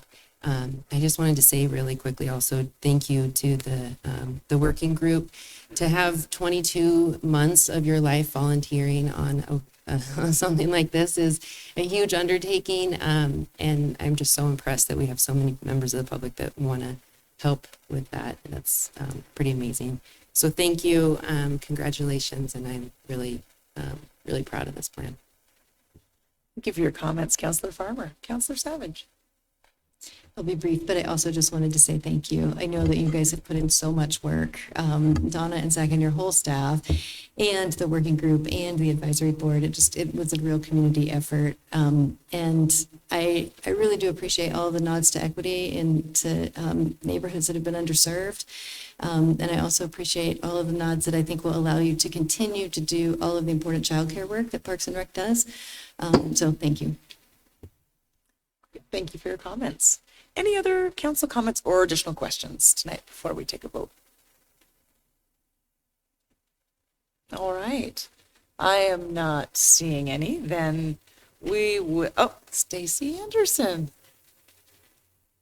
Technology gremlins are real this evening. I just quickly going to add my thanks to Donna and the whole team for digging in and really giving your time and efforts to this. There are so many things that make Missoula an amazing place to live, and our parks are definitely an integral part of that, weaving together neighborhoods and bringing people together. And I, as someone who doesn't have children, maybe I think take for granted our parks as until I got on council and I started hearing presentations from Donna, and I just now look at our parks in such a different way. And so I appreciate you bringing education to myself. And I have some friends from DC who are coming to stay for July. And I said, oh my gosh, it's so exciting. You can walk to this park from my house and this park from my house. And this park has a splash pad and all this stuff. But as Ms. Savage said, not only do you care deeply about the parks, but you care deeply about the people who can access it and making sure that everyone has equal opportunity in all neighborhoods. And that is so commendable, and I think something that, again, didn't necessarily think that parks could be that connective tissue, but it really truly is. So excited to adopt this plan, excited to continue to support it as it works forward, or as it moves forward, and continue to, I think we have some of the best parks of any community in Montana, and let's keep it that way. So thank you so much, Donna, for your vision, and for the working group for all of your efforts, and for your eloquent comments tonight. They were very, very good and excellent stewards of and representative of why we all care so much about our park. So thank you. All right, Councillor Anderson, thank you very much. Councillor Becerra. Thank you. I do want to add my appreciation to Donna and everyone who worked on this plan. I think since the adoption of the last master plan, we learned through via the pandemic that our parks, the services that are provided to Missoulians through Parks and Recreation are so needed in our community. And also, we have grown as a city. We annexed land that was in the county. And so, we have a lot more people that can benefit from these wonderful services. I've been, going through the plan and reading it, and it's a very thoughtful, very intricate, methodical, and very comprehensive plan. A very robust public engagement process, and I think it's a great blueprint that's gonna set us well for the next, it's for the next generation. It's really a plan that's gonna put at the center what the community needs and the decisions that we make. So I'm super supportive of this and very appreciative of all the work that went into it. Thanks. Yes, thank you, Councillor. Thank you, Councillor Becerra, for your comments. Any additional council comments? All right. I'm not seeing any. Before we take a roll call vote, I wanted to add my gratitude and deep appreciation for the work of our team here at the city, but that extends to the community and the community members that are in the audience tonight and beyond. Thank you for being so vested in the health and wellness of our community, and thank you for continuing to show up and for advocating. This plan will help us continue to innovate, and it will help us to continue to strike on really amazing opportunities that might come our way that we might not even see today. And so thank you for continuing to make Missoula an incredible place to live, work, and play. And with that, we'll go ahead and take a roll call vote.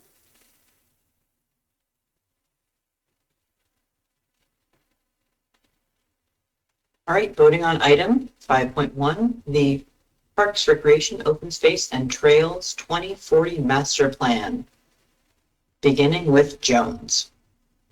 Yes. Jordan. Yes. Nelson. Yes. Nugent. Yes. Savage. Yes. Cheryl. Yes. Basika. Yes. Anderson. Yes. Becerra. Yes. Campbell. Yes. Carlino. Yes. And Farmer. Yes. And that passes unanimously with 12 votes in favor. Wonderful, thank you, congratulations. It sounds like as it would. Really appreciate it. Thank you. Again, very grateful for members of the community coming out and of course our city team. I'm going to go ahead and give us a brief recess so we can take a break before we finish out our agenda items, but not too terribly long so we can make sure we keep this going. So we're just going to take until 9:20. It's 9:13, 7 minutes. All right.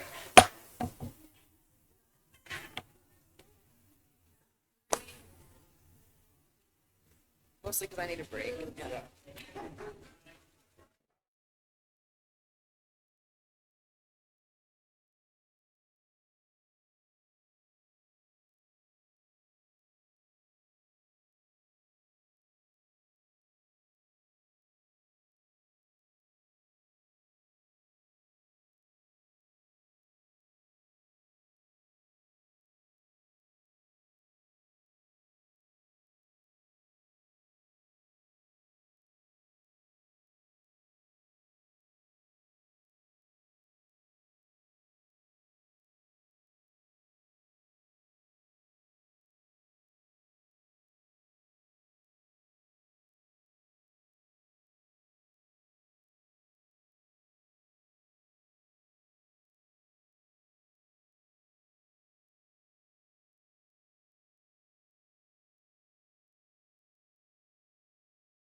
to get started. Let's go ahead and call the meeting back to order. Hey, 9:21 p.m. If you're cold, don't hesitate to do some jumping jacks or whatever you might need. And now you know where that is. So. All right, thanks. Thanks for the break. I appreciate that. There was a lot of celebrating that needed to occur there, so I appreciate that opportunity. Okay, we're going to go ahead and continue on with our public hearings. And so we have a couple of staff members that have been hanging on. Brent, thank you for hanging on. And as we bring up item 5.2, so Ms. Trimble, I know you just took to the control room in there. I called the meeting back to order at 9:21 p.m. And we are on public hearing item 5.2, which is Roundup Drive right-of-way vacation. And so we have Mr. Dolan here who will give us the staff report.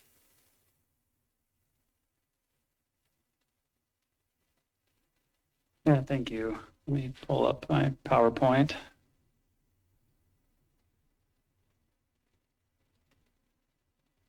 So I'm Brant Dolan, with Surface Project Coordinator with Public Works and Mobility. Today's public hearing is to present a resolution to vacate a portion of Roundup Drive. The right-of-way proposed to be vacated is shown here in yellow. It's located just north of Mullen Road and extends north to Brumby Lane. So this left exhibit is taken from a public roadway agreement that was enacted when Chuckwagon Drive right-of-way was acquired. It shows the shaded areas that were to be vacated per this agreement. On the right is the exhibit for this right-of-way vacation that's proposed with this resolution. They're the same exact area except for a small portion adjacent to Lot 4, which is near the top of the page. Who that homeowner has already gone through the vacation process on their own, and that has been approved. The 44 Ranch preliminary plat was proposed in 2004, and Roundup Drive was envisioned as a primary access into the 44 Ranch development. The developer of 44 Ranch then obtained an additional 20 feet of right-of-way along Roundup Drive so a new wider road could be built to meet city standards for a collector roadway into 44 Ranch. Later, it was determined to move the primary access to 44 Ranch to the east with a new street, which became Chuckwagon Drive. Part of the agreement to create Chuckwagon Drive was that after it was built and accepted by the city, these unused portions of Roundup Drive would be vacated. This is documented in the public roadway agreement in Book 847, page 682, as mentioned above. So in 2019, the majority of Chuckwagon Drive was completed, and then more recently, another project was constructed to square up Chuckwagon Drive to Mullen Road. Now the developer is seeking to vacate these unused portions of Roundup Drive. The exhibit on the right shows what the final configuration of the area will look like. So the public benefit for this vacation was obtained when Chuckwagon Drive was exchanged for Roundup Drive in a like-for-like trade. And my recommended motion is to adopt a resolution vacating portions of Roundup Drive right-of-way. Thanks, and let me know if you have any questions. All right. Thank you, Mr. Dolan. And do we have any members of the application team here? Is there anybody else here to speak to this tonight?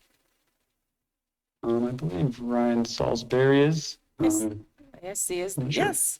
And I see Salisbury, your hand is raised. Please go ahead and unmute when you get a moment there. Thank you. Try to unmute you from my side. That works. Oh, great. Thank you. Yeah, I couldn't turn my camera on or unmute. No, I don't think I have anything else to add. We've done or the city, as part of their process, did significant amount of mailings.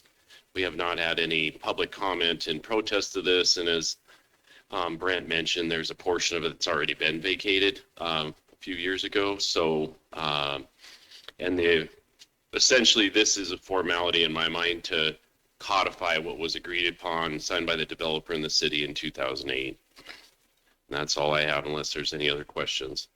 Excellent. Thank you, Mr. Salisbury. Appreciate you being available. So we have had the project presentation, and we'll bring that back to council for questions. Any questions from council members tonight? Not seeing any. I'm not seeing any questions from council, so we'll go ahead and hear the main motion. Councilor Becerra. Thank you. I move that we adopt a resolution to vacate portions of Roundup Drive right away as shown in Exhibit P. Okay, thank you very much. Main motion is on the floor, and so that opens up the public hearing, an opportunity for public comment. Are there any members of the public that wish to comment on this agenda item? I'm not seeing any in the room. Are there any members of the public online? And I'm not seeing any online either. Give it another second here. Okay. Not seeing any public comment for this agenda item, so that wraps up our public hearing and brings it back to council for any additional questions or any comments. Doesn't look like we have any. All right. Seems like a pretty straightforward deal here, so we'll go ahead to a roll call vote, please. All right, voting on item 5.2, the adopting a resolution to vacate portions of Roundup Drive. Beginning with Jones. Yes. Jordan. Yes. Nelson. Yes. Nugent. Yes. Savage. Yes. Cheryl. Yes. Masika. Yes. Anderson. Yes. Becerra. Yes. Campbell. Yes. Carlino. Yes. And Farmer. Yes. That passes unanimously. All right, wonderful. Thank you. And thank you to Mr. Dolan and Mr. Salisbury for sticking with us tonight. Thanks for your brief but effective presentation. And that item is wrapped up. We'll next move on to item 5.3. It's an alley right-of-way vacation for a 20-foot wide east-west alley to accommodate mixed-use building for Waypoint Homes Limited Partnership. And we have Bert Smead here to give us the staff presentation. Welcome. Thank you.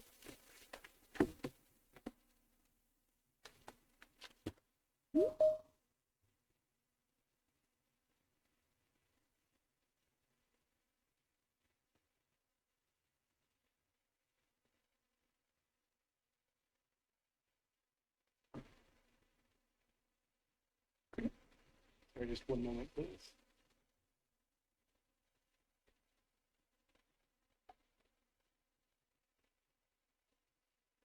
Thank you, Madam Chair. My name is Bert Smead. I'm an engineering plans examiner and inspector with the city of Missoula.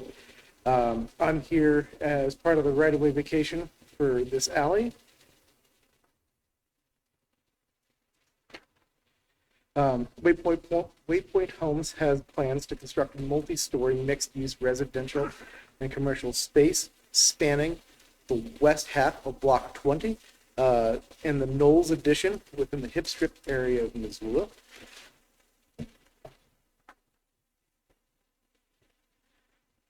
As we can see in the slide, the right-of-way being petitioned for, the right-of-way to be vacated as part of this petition is in this east-west alley outlined in the black and yellow with the arrow pointing to it. It is a mid-block connection between the southern and northern part of that half of the block.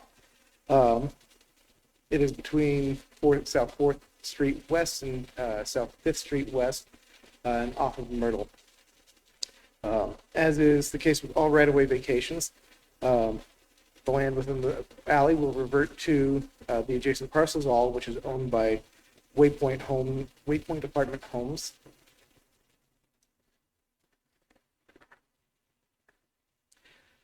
Currently, the alley does have utilities within it, but all of the buildings on the east half of the block are served by the existing north-south alley. A temporary utility easement will be placed over the vacated alley until the buildings are removed and space is made for the new mixed-use building, and the utilities are no longer necessary.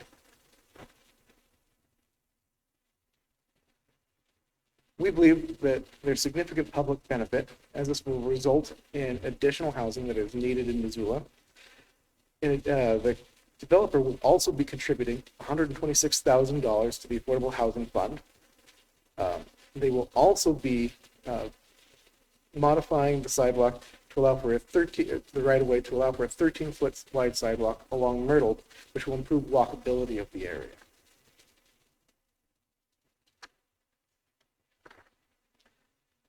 As part of the alley vacation, there are several conditions. As I mentioned previously, there's a $126,000 contribution to the Affordable Housing Fund.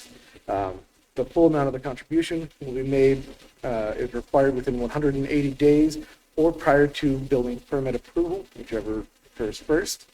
Additionally, there will be the granted public access easement, 3 feet along Myrtle, and an easement of 5 feet along South 4th Street West. And there'll be, they'll be modified, and the easements will be granted within 180 days or prior to building permit approval, whichever occurs first. It is my recommendation to this council that we adopt the resolution to vacate the 20-foot wide east-west alley in Block 20 of Knowles Addition Number 2. I believe that's it for my presentation. Okay, thank you very much, Mr. Smead. Do you know if anybody is here from Waypoint Homes to speak to the agenda item? I believe Jeff was online, Okay. representing the engineering firm. Okay, anybody online wishing to speak for Waypoint Homes? Madam Mayor, Jeff Smith with WGM Group here, representing the applicant. I want to thank Bert and Troy and Tracy for all their work in getting us to this spot, working through conditions and securing public benefit. I think Bert did a pretty good job of describing things. I'm here for any questions, and I'll leave it at that. So, yeah, thanks for the time tonight. You bet. Mr. Smith, thank you for being available for questions. And so with that, the project has been presented and it comes to the council for questions. And I see a hand raised. That is Councilor Carlino, please. Thanks. I know that, some right-of-way vacations, we've done up to like 20% of the housing units to be set as restricted affordable. And I'm wondering how staff determined that we should do a donation to the Affordable Housing Trust Fund instead of like a percent of units for projects like this. All right, who with the city staff is ready to take that? Is that? I can try and take that. The calculation is, the direct calculation was based on the appraisal that was received, that was in line with other appraisals that we've received in the area per square footage, multiplied by the square footage of the right-of-way that was being vacated. So that came up with a dollar figure. I don't think there's a strict proposal for what they plan on doing presently, so it would be difficult to say you have to do 20%. We don't know if they're doing mostly commercial units, and at this time felt that because the project could be years in the future that it gets constructed, that we could use the dollars in the Affordable Housing Trust Fund now, and we had a pretty clear way to value it. I would also say that it's a pretty good deal for the city in that the appraisal is based on fee simple valuation, whereas this is an alley is just an easement. It's a right of way. It's not the same thing as fee simple. So donating the fee simple value to the Affordable Housing Trust Fund from the staff's perspective seemed like a pretty good way to provide a pretty good public benefit in this situation. In a situation where we know kind of exactly what the proposal is and it's set in stone more or less, in that sort of situation, I could see falling back on the more traditional policy of focusing on a strict number of units. Councilor Jones. Thank you, Mr. Sudbury. Councilor Jones. Sure, since I was on council when we approved the 4th Street project for the road, the Reed, that I think was a different scenario because that, I think it was Gerald was the Gerald or Ronald, I can't remember the street, the right-of-way there that was ultimately vacated, and then we had the 20% allocation of affordable housing. That right-of-way vacation allowed that to be a much bigger project than would have otherwise. So structurally and engineering wise, it really impacted how the entire project was built. And that I don't think is the case. This is it's flat land. This is just a very different scenario. This is a little bit extra that adds on, but with that case on 4th Street down towards the River Bowl, it was a very unique, different project, and that really impacted the capacity ultimately that could be built there. Thank you for providing that additional context and history, project history. Any additional questions from council members?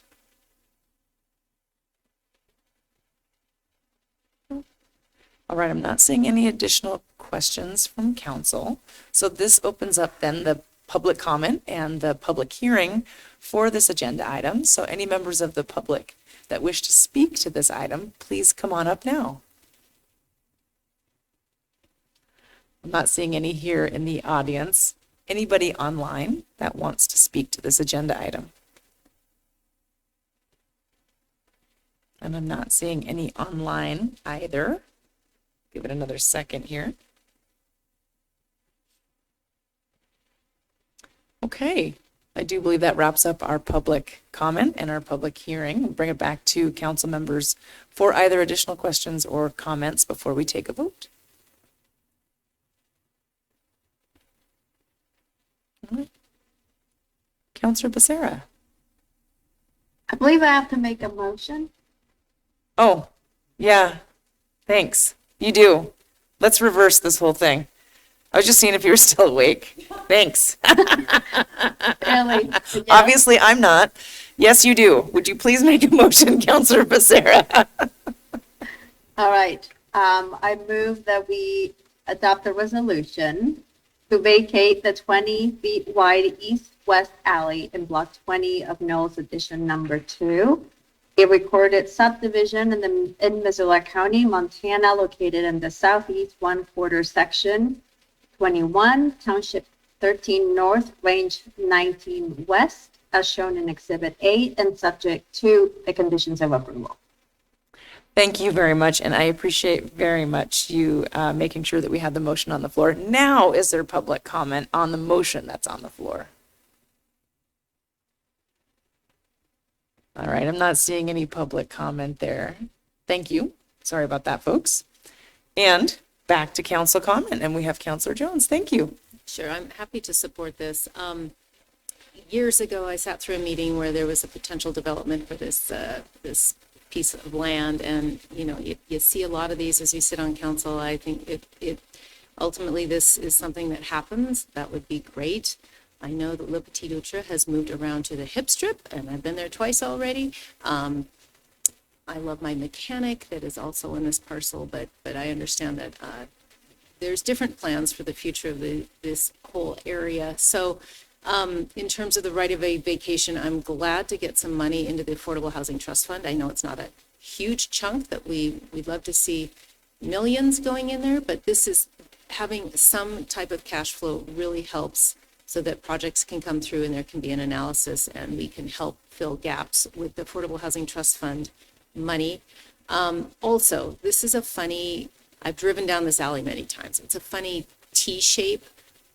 You can drive down it. It's really hard to turn right or left then, and you can see all of the markings on the buildings and the poles there where cars have scraped their sides. It just doesn't work very well. The fact that there's a north-south alley is really the bulk of the traffic there. This has been kind of a little sidekick that it just doesn't work very well. So I think it's time to move forward with improving that whole area, and I'm happy to approve it. All right, thank you for your comments.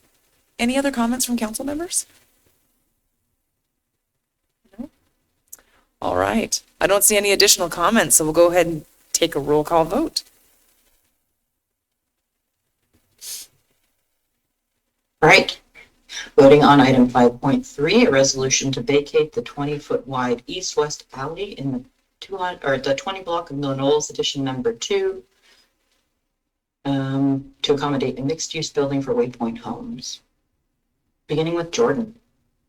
Yes. Melson, Yes.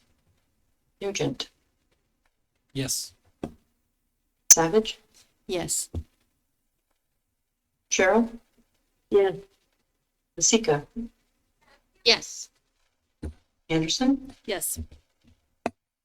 Becerra, Yes. Campbell, Yes. Carlino, Yes. Farmer, Yes. and Jones. Yes. That passes unanimously. All right. Thank you all very much, and thank you to Mr. Smead and to Mr. Smith for the presentation this evening. Thanks for sticking it out. That wraps up item 5.3, and now we are to 5.4, which is FY 2025 budget amendments for quarter two. And we have staff presentation, Lee Griffin, ready to give the presentation.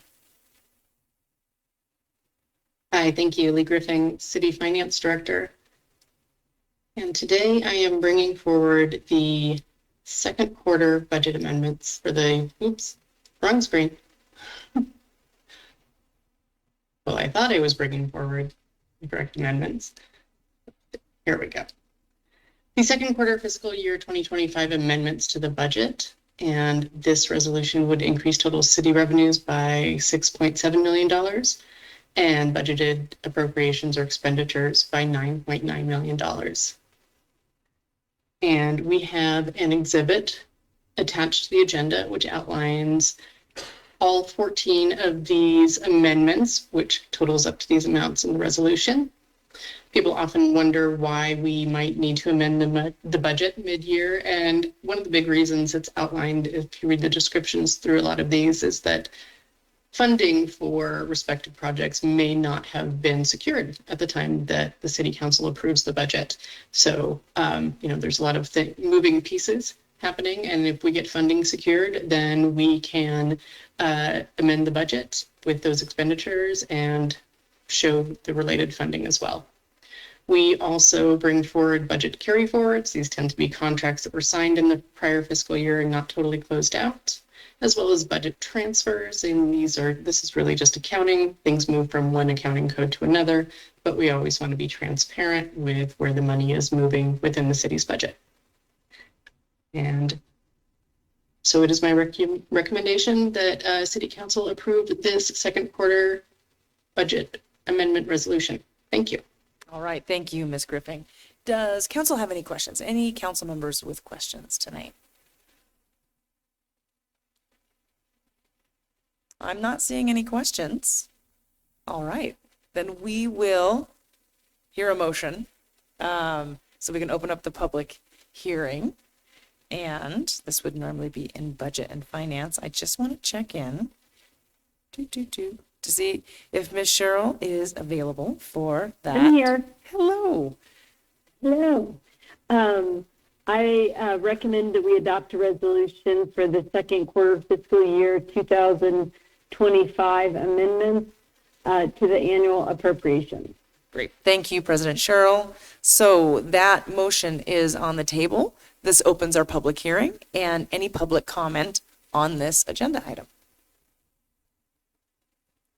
I'm not seeing any in the room. How about online? All right, not seeing any online. That wraps up our public comment and the public hearing. We'll bring it back to council for any additional questions or comments. All right, I'm not seeing any, and so we can do a roll call vote, please.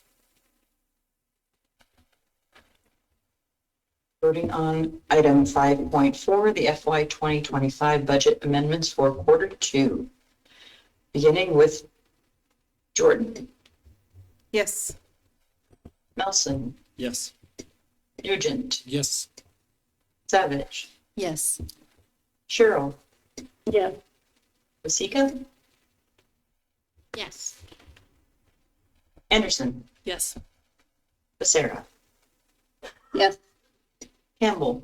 Yes. Carlino. Yes. Farmer. Yes. Jones. Yes. And that also passes unanimously. All right, wonderful. Thank you very much. That wraps up our public hearings tonight. We'll now move on to the consent agenda. We do have a few items on the consent agenda. And so, Ms. Trimble, if you'll go ahead and call those items up on the screen and read those aloud, that would be great. All right, on this evening's consent agenda, we have our first motion, which is to approve accounts payable or claims for checks dated June 24th, 2025 in the amount of $1,582,067.31. We have a motion to set a public hearing for July 14th, 2025 to hear the appeal of the March 5th, 2025 decision by the Historic Preservation Commission denying the permit for demolition of the Old Post Hospital at 3255 Lieutenant Moss Road. We have a motion to approve the Greenough Heights Subdivision Preliminary Plat Approval Extension until April 11th, 2027, based on the findings of fact and conclusions of law in the staff report.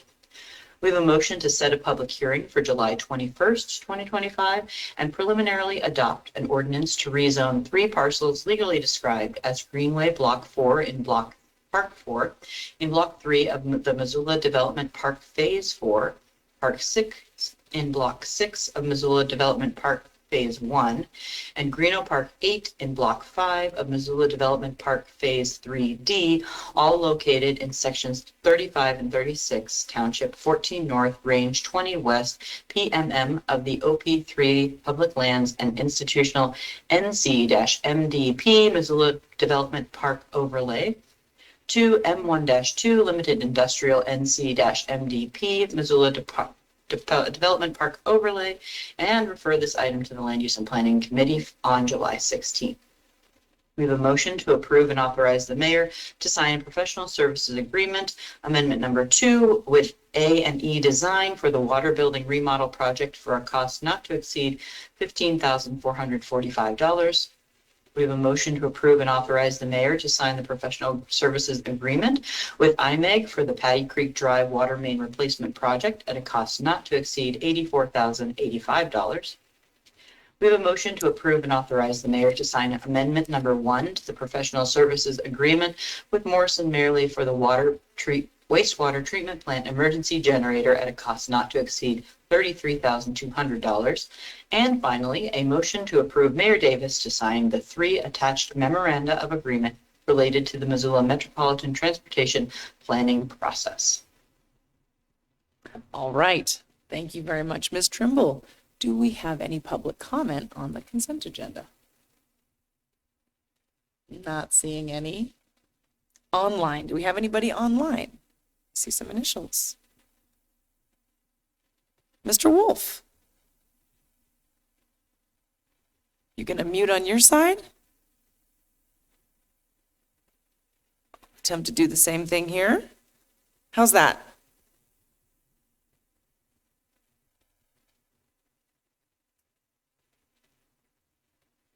Mr. Wolf, we're not hearing you yet. If you can unmute from your side.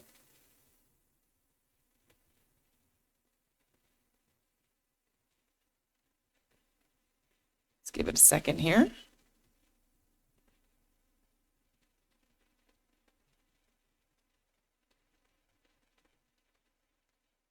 How about that now?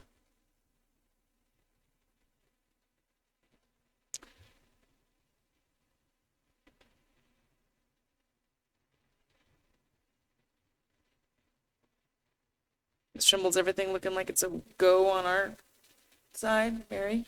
It looks like he should be able to unmute. He needs to unmute himself in order to speak. Okay.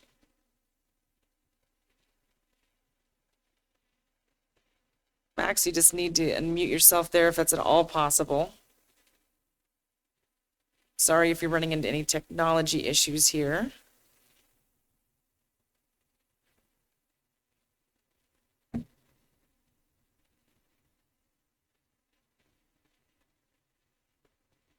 Okay.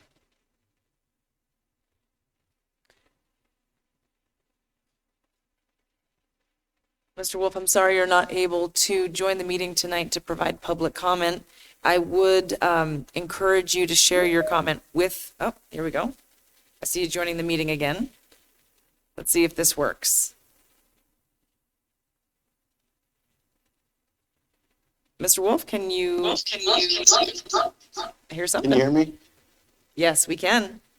Well, thank you very much. Thank you, Mayor Davis and council members. My name is Max Wolf with FAU Missoula Hospital, LLC. I'd like to comment on the motion to set the hearing for FAU Missoula Hospital's appeal of the Historic Preservation Commission's decision denying the application for a demolition permit for the Old Post Hospital. The response brief delivered by Elizabeth Johnson, the Historic Preservation Officer, raises a whole new set of questions that FAU Missoula Hospital, LLC believes are questions that this city council can and should address now, even before the scheduled hearing on July 12th. FAU Missoula Hospital does not now believe that the provisions of Code Section 20.85.085J apply to the Old Post Hospital. The Old Post Hospital is not individually listed on the National Register of Historic Places, and as such is not subject to all conditions required in Code Section 20.85.085. FAU Missoula Hospital submitted its application under Code Section 20.85.085 because the Historic Preservation Officer and the Community Planning Director required it. We are now of the opinion that they were incorrect in requiring us to proceed under that code section. I urge City Council to look into this and ask questions of the Historic Preservation Officer and Community Planning Director as soon as possible prior to the scheduled hearing. Thank you for your time. You're welcome. Thank you for your public comment this evening. I do believe that is the only public comment online. All right. That wraps up our public comment on the consent agenda. Do we have any council members that wish to separate any items this evening? All right, not seeing any. Then the full consent agenda goes forward for a voice vote. Thank you. All right, voting on this evening's consent agenda. All in favor, say aye. Aye. And any opposed? And that passes unanimously. Okay, thank you very much, everyone. We do not have any items under regular business, and so the next item is public comment on non-agenda items. Do we have any public comment on non-agenda items? I'm not seeing any in the audience. Do we have any? Oh, I'm seeing a hand raised online. Jessica McDade. Did I pronounce that right? Hi, everybody. Hello? Can you hear me? Yes, we can. Hi. Okay, perfect. My name's Jessica McDade. I'm with the Travoy Tenants Association. I just wanted to bring it to everybody's attention that the residents of Travoy Village Mobile Home Park, many of whom are seniors, disabled, families on fixed or low incomes, we're facing some pretty crazy rent increases for our lot fees. They're up over $200 a month for the second year in a row. And it's all rolled out by our out-of-state owner, Travoy Village MH LLC, which is owned by Oakwood Properties in Texas. We've had pretty limited communication from ownership, and there's a lot of folks here that are getting more scared about displacement. So we've organized a tenants association, and we're asking for city support to protect our vulnerable residents from these predatory rent practices and to ensure that we have safe, stable housing. All right, Ms. McDade, thank you very much for your public comment this evening. Thank you. You're welcome. Any other members of the public online that want to give public comment on items not on the agenda this evening? Okay. I'm not seeing any. That wraps up our public comment on non-agenda items. Again, Ms. McDade, thanks for sticking it out to make sure you were able to share your public comment. The next item is communications from the mayor, and I really have no more to say other than, again, welcome, Chief Rash. I do want to say briefly for Ms. McDade that is online that Another of your neighbors from Travoy Village have reached out to the mayor's office. I'll be following up with some information about ways that residents can advocate. I can say personally in my previous career before becoming mayor, I've advocated for multiple legislative sessions in order to make it easier for residents of manufactured home parks to be able to put in a market rate offer on their parks in order to have a resident-owned community. Unfortunately, the legislature has not made that available. We're going to continue to do what we can here at the city level, and I'll follow up with some resources. Ms. McCade, our hearts are with you in that situation, and you have a very nice neighborhood there. And so with that, I'll go ahead and turn it over to council for comments, and I'll start with Councilor Savage. I'll pass, thank you. Okay, you bet. Councilor Nugent. Thanks, Mayor. I was going to reference some of those bills and some of that work at the legislature. I appreciate the homeowners kind of forming an association out there. That's a real problem. And there have been some real good bills at the legislature the last couple of sessions to help address this. Mobile home parks are just ripe for displacement. And it's something we seem to be seeing over and over again in Missoula and kind of around Western Montana. Mobile home parks are the last kind of affordable home ownership opportunity in some parts of our state. Yeah. And I honestly can't, some of the bills that have been in the state legislature, I don't know why people haven't supported them outside of just straight party line nonsense, because the ability for a community to come together and purchase and form some sort of co-op or things like that. We've seen in Missoula, the Affordable Housing Trust Fund help be a part of that. I believe Bonnie's Place was the last one, kind of off the River Road neighborhood, I believe. But I'm not 100% sure what we can do to help those folks. But if what was reported in the Missoulian is accurate, it's disgusting. The current ownership group is telling people to go get Section 8 vouchers, but then they don't accept Section 8 vouchers.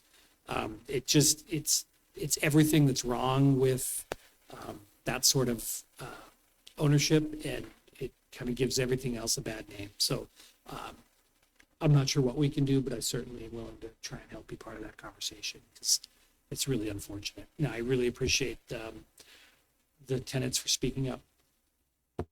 Thank you. Thank you, Councilor Nugent. Councilor Farmer. Just quickly, I want to say congratulations to Chief Rash. Welcome, and thanks for sticking it out with us. And congratulations to Mr. Bldg on his new position as well. Yes. Thanks so much. To kind of take the baton from Mr. Nugent, I had planned on making a couple comments tonight in regards to some of the vetoes that the governor has made to the state budget that happened over the last 72 or so hours. And I think that, there's been some decent press coverage, but one of the things I think is missing is the link between the fact that in this last legislative session, one of the big things that the governor was pushing was an income tax reduction, and he touted it as a great way to save Montanans money. But if you dive into the details, it actually is a giveaway to his rich friends. If you are in the top 1% income bracket in Montana, you're going to get a $6,000 a year income tax reduction. I did the math for myself, and I'm going to get about $100 tax reduction. But some of the things that he has vetoed in an effort to say we need to sort of, balance the budget because, his income tax cut actually projected to have a shortfall are things like $600,000 for free meals for elementary students who qualify for reduced lunch. It was going to make them free, $600,000. He vetoed a child care bill that would have cost about $22 million. He vetoed a bill bought by a Republican that would give extended tax credits to elderly homeowners and renters that cost about $15 million. He vetoed a bill that would have, let's see here, there's several, but I'm looking for, trying to get to find the ones. $10 million for noxious weed management, which we heard all about how that important that is to our community, sponsored by a Republican. Another bill bought by a Republican would expand early literacy programs for about $7.4 million. He vetoed a bill that would allow for families to buy into Medicaid health coverage to access benefits for children with disabilities that would cost about $6.3 million. He vetoed a bill that would offer grants to senior citizens center facilities that would have cost $5.2 million. He vetoed a bill brought by a Republican, which would allocate money to help supply schools with high quality instructional materials to the cost of $5.2 million. He vetoed a bill that would have made disabled and elderly patients presumptively eligible for nursing home alternative services via the state Medicaid program, costing $2.4 million. He vetoed a bill that would have negotiated or created a forgivable loan program for students training to be rural veterinarians, costing $1.2 million. Adding up all of those, which is just a small fraction of the things that he has vetoed, it doesn't come anywhere close to the $278 million that this income tax reduction is going to cost the state budget. I'm happy to give my $100 back. And if you're in the 1%, you do not need a $6,000 tax break, because the tax system is in your favor and your CPA team can find all sorts of loopholes. But we are doing it on the backs of elderly, children, rural folks, disabled folks, and it's incredibly frustrating. And I appreciate what coverage has been there, but I think that there's a lot more. And I think it just really shows, that our current administration at the state level is looking out for their buddies and their cronies and their friends, and not for average Montanans who would benefit from all of these bills that were vetoed. And there's plenty more to dig into it. So it was a frustrating weekend for those of us who are nerds and pay attention to all of these things happening. And I just wanted to take this opportunity to bring it to light, because I think people need to be aware and they should be pissed. Thanks. Thank you, Councilor Anderson, for articulating all that for us and that update. Thank you. That's awesome. Okay, thank you. While this goes by me, I thank you for Councilor Farmer for congratulating Mr. John LaRock, because I want to take this moment with council to recognize John LaRock assuming the position of the Mobile Support Team Operations Manager. So congratulations, we're thrilled. And that position was held by Mr. Petroff, who has now, as you see, the Assistant Chief. And so really pleased to have members of the fire department leadership here. And we're excited to see where the Mobile Support Team will go under your leadership, Mr. LaRock. So thank you. Yeah, thanks for being here. All right. Mr. Carlino, Councilor Carlino. Okay, thank you. And Councilor Jordan. I guess, yeah, Ms. Anderson, that was a really amazing synopsis, and just like my mind is blown, and I appreciate the time you took to put that together. And I think what I want to say to people is pay attention to how your elected officials vote. Thank you, Councilor Jordan. And Councilor Jones.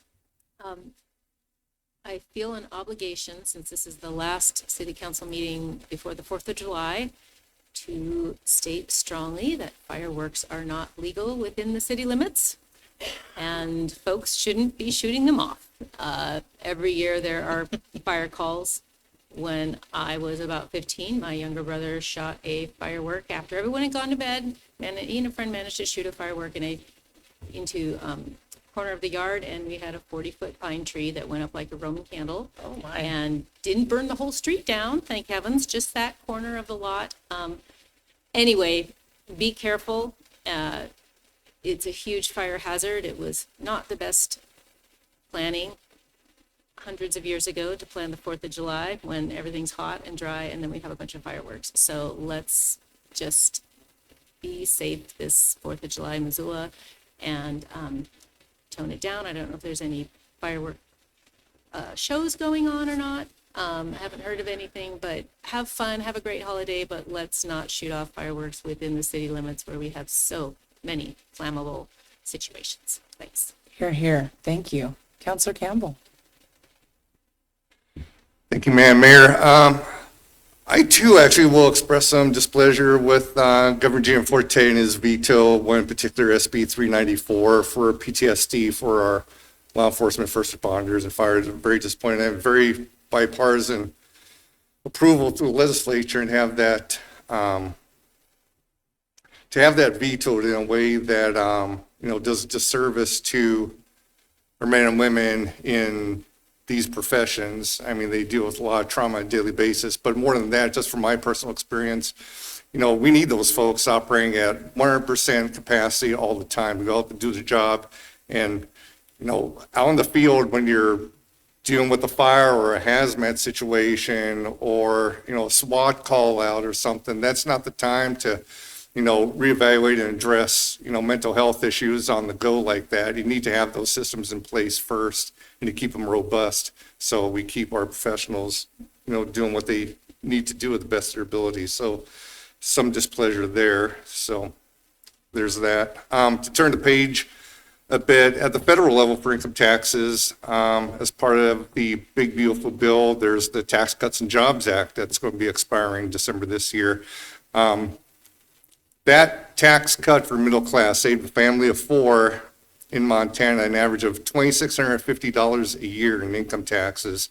So I would encourage everybody to call the representatives, call our Congress delegation, and just say, support the Tax Cuts and Jobs Act going forward so it could keep that good, robust middle class tax relief going. And then finally, since this is the last meeting before 4th of July, happy 4th of July. It's the original and real No King's Day. Thank you. Thank you for your comments, Councillor Campbell. How about council members online, either Councillor Cheryl or Becerra, Vasica? Any comments this evening? Yes, Councillor Vasica. Thank you. I just wanted to be polite and wait until I got called on. I apologize. I'll try to be brief with this. First of all, I wanted to congratulate and welcome the new fire chief. I'm very excited to work with you.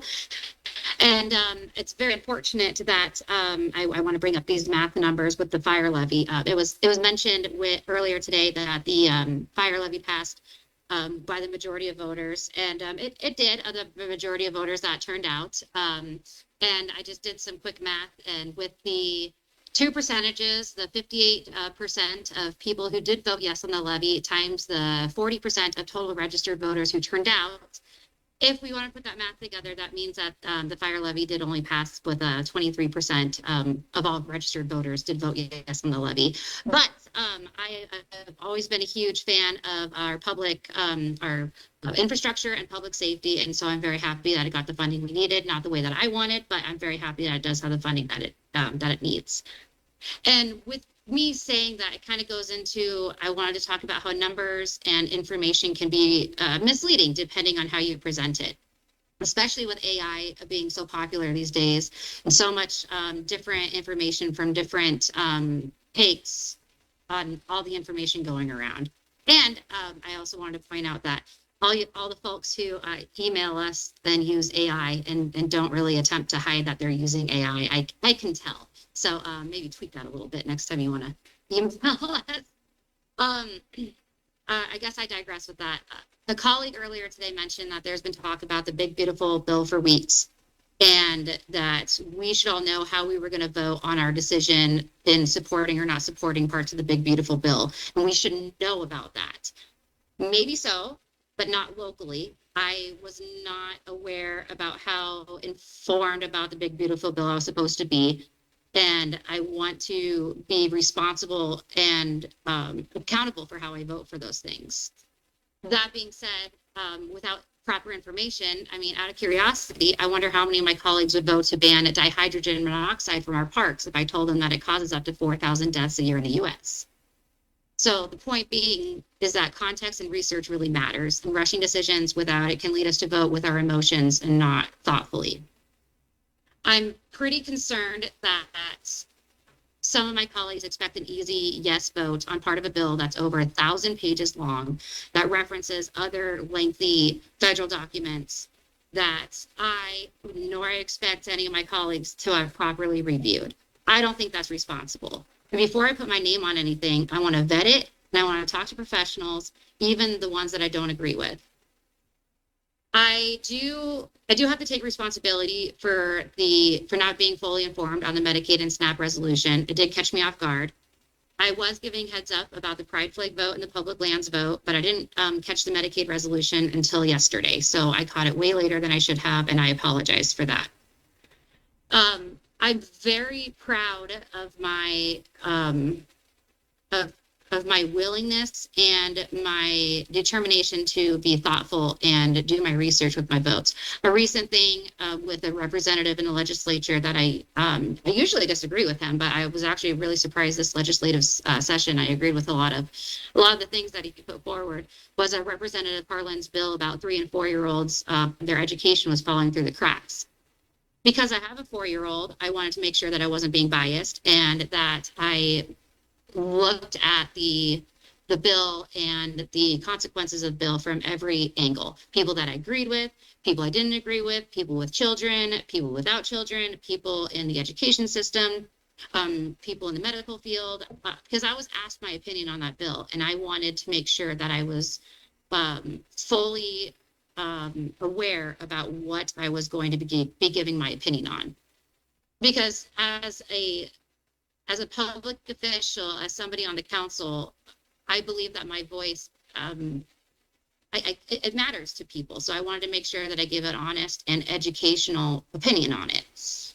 And I didn't even have a vote on it. That was just giving my opinion on something that somebody asked me to give my opinion on. And so after I reached out to folks on each side of the aisle, even folks that don't even claim to be on one side of the aisle, I ended up being in large support of that bill. I reached out to representatives being in support of that bill, and it did pass. And so I'm really happy that that passed. But I just wanted to give that example as something because I do my due diligence, and I'm very proud of the way that I and of some of my colleagues do care so much about the things that we discuss at this horseshoe that I find it. I guess I find it offensive when I ask questions or other people ask questions and I don't give such an easy yes vote for folks to, I guess, get offended by that or think that it's inappropriate to ask questions or to ask why we are voting in the way that we're voting. I just don't want to dismiss people who ask questions. And I don't want this to be all the time, everyone being unanimous, because we are voted on a diversity of opinions. And I'm proud of that. I love that we can have a lot of different opinions on this horseshoe. And I want to continue to have that, to have those different opinions and to be able to have those conversations. So I guess I've become a little bit cynical tonight, and I do apologize for that. I have a 5-month-old who stopped sleeping through the night, so I'm very sleep deprived. But I just wanted to thank my colleagues for the robust discussion that happened tonight. And I would be remiss if I didn't mention that the 4th of July, Independence Day, it does commemorate the adoption of the Declaration of Independence by the Continental Congress on July 4th, 1776, which declared the 13 American colonies independent from Great Britain. And that act marks the birth of the United States as a nation. I don't think that they were quite worried about fireworks that day and time. And then, as people did mention, that city council and committee meetings will not be scheduled during the weeks of June 30th and July 7th. And meetings will resume as regularly scheduled beginning July 14th, which happens to be my wedding anniversary. So with that, I will stop talking. All right, thank you. Have a good night. Thank you for your thoughtful comments, Councilor Vasika, and happy wedding anniversary here in a couple of weeks. Enjoy your break. Any other council comments online? I'll pass tonight. Thank you. Okay, you bet. All right. Well, that does wrap up our council comments right at 10:15. And so with that, I'll adjourn this evening's meeting. Thanks, everybody.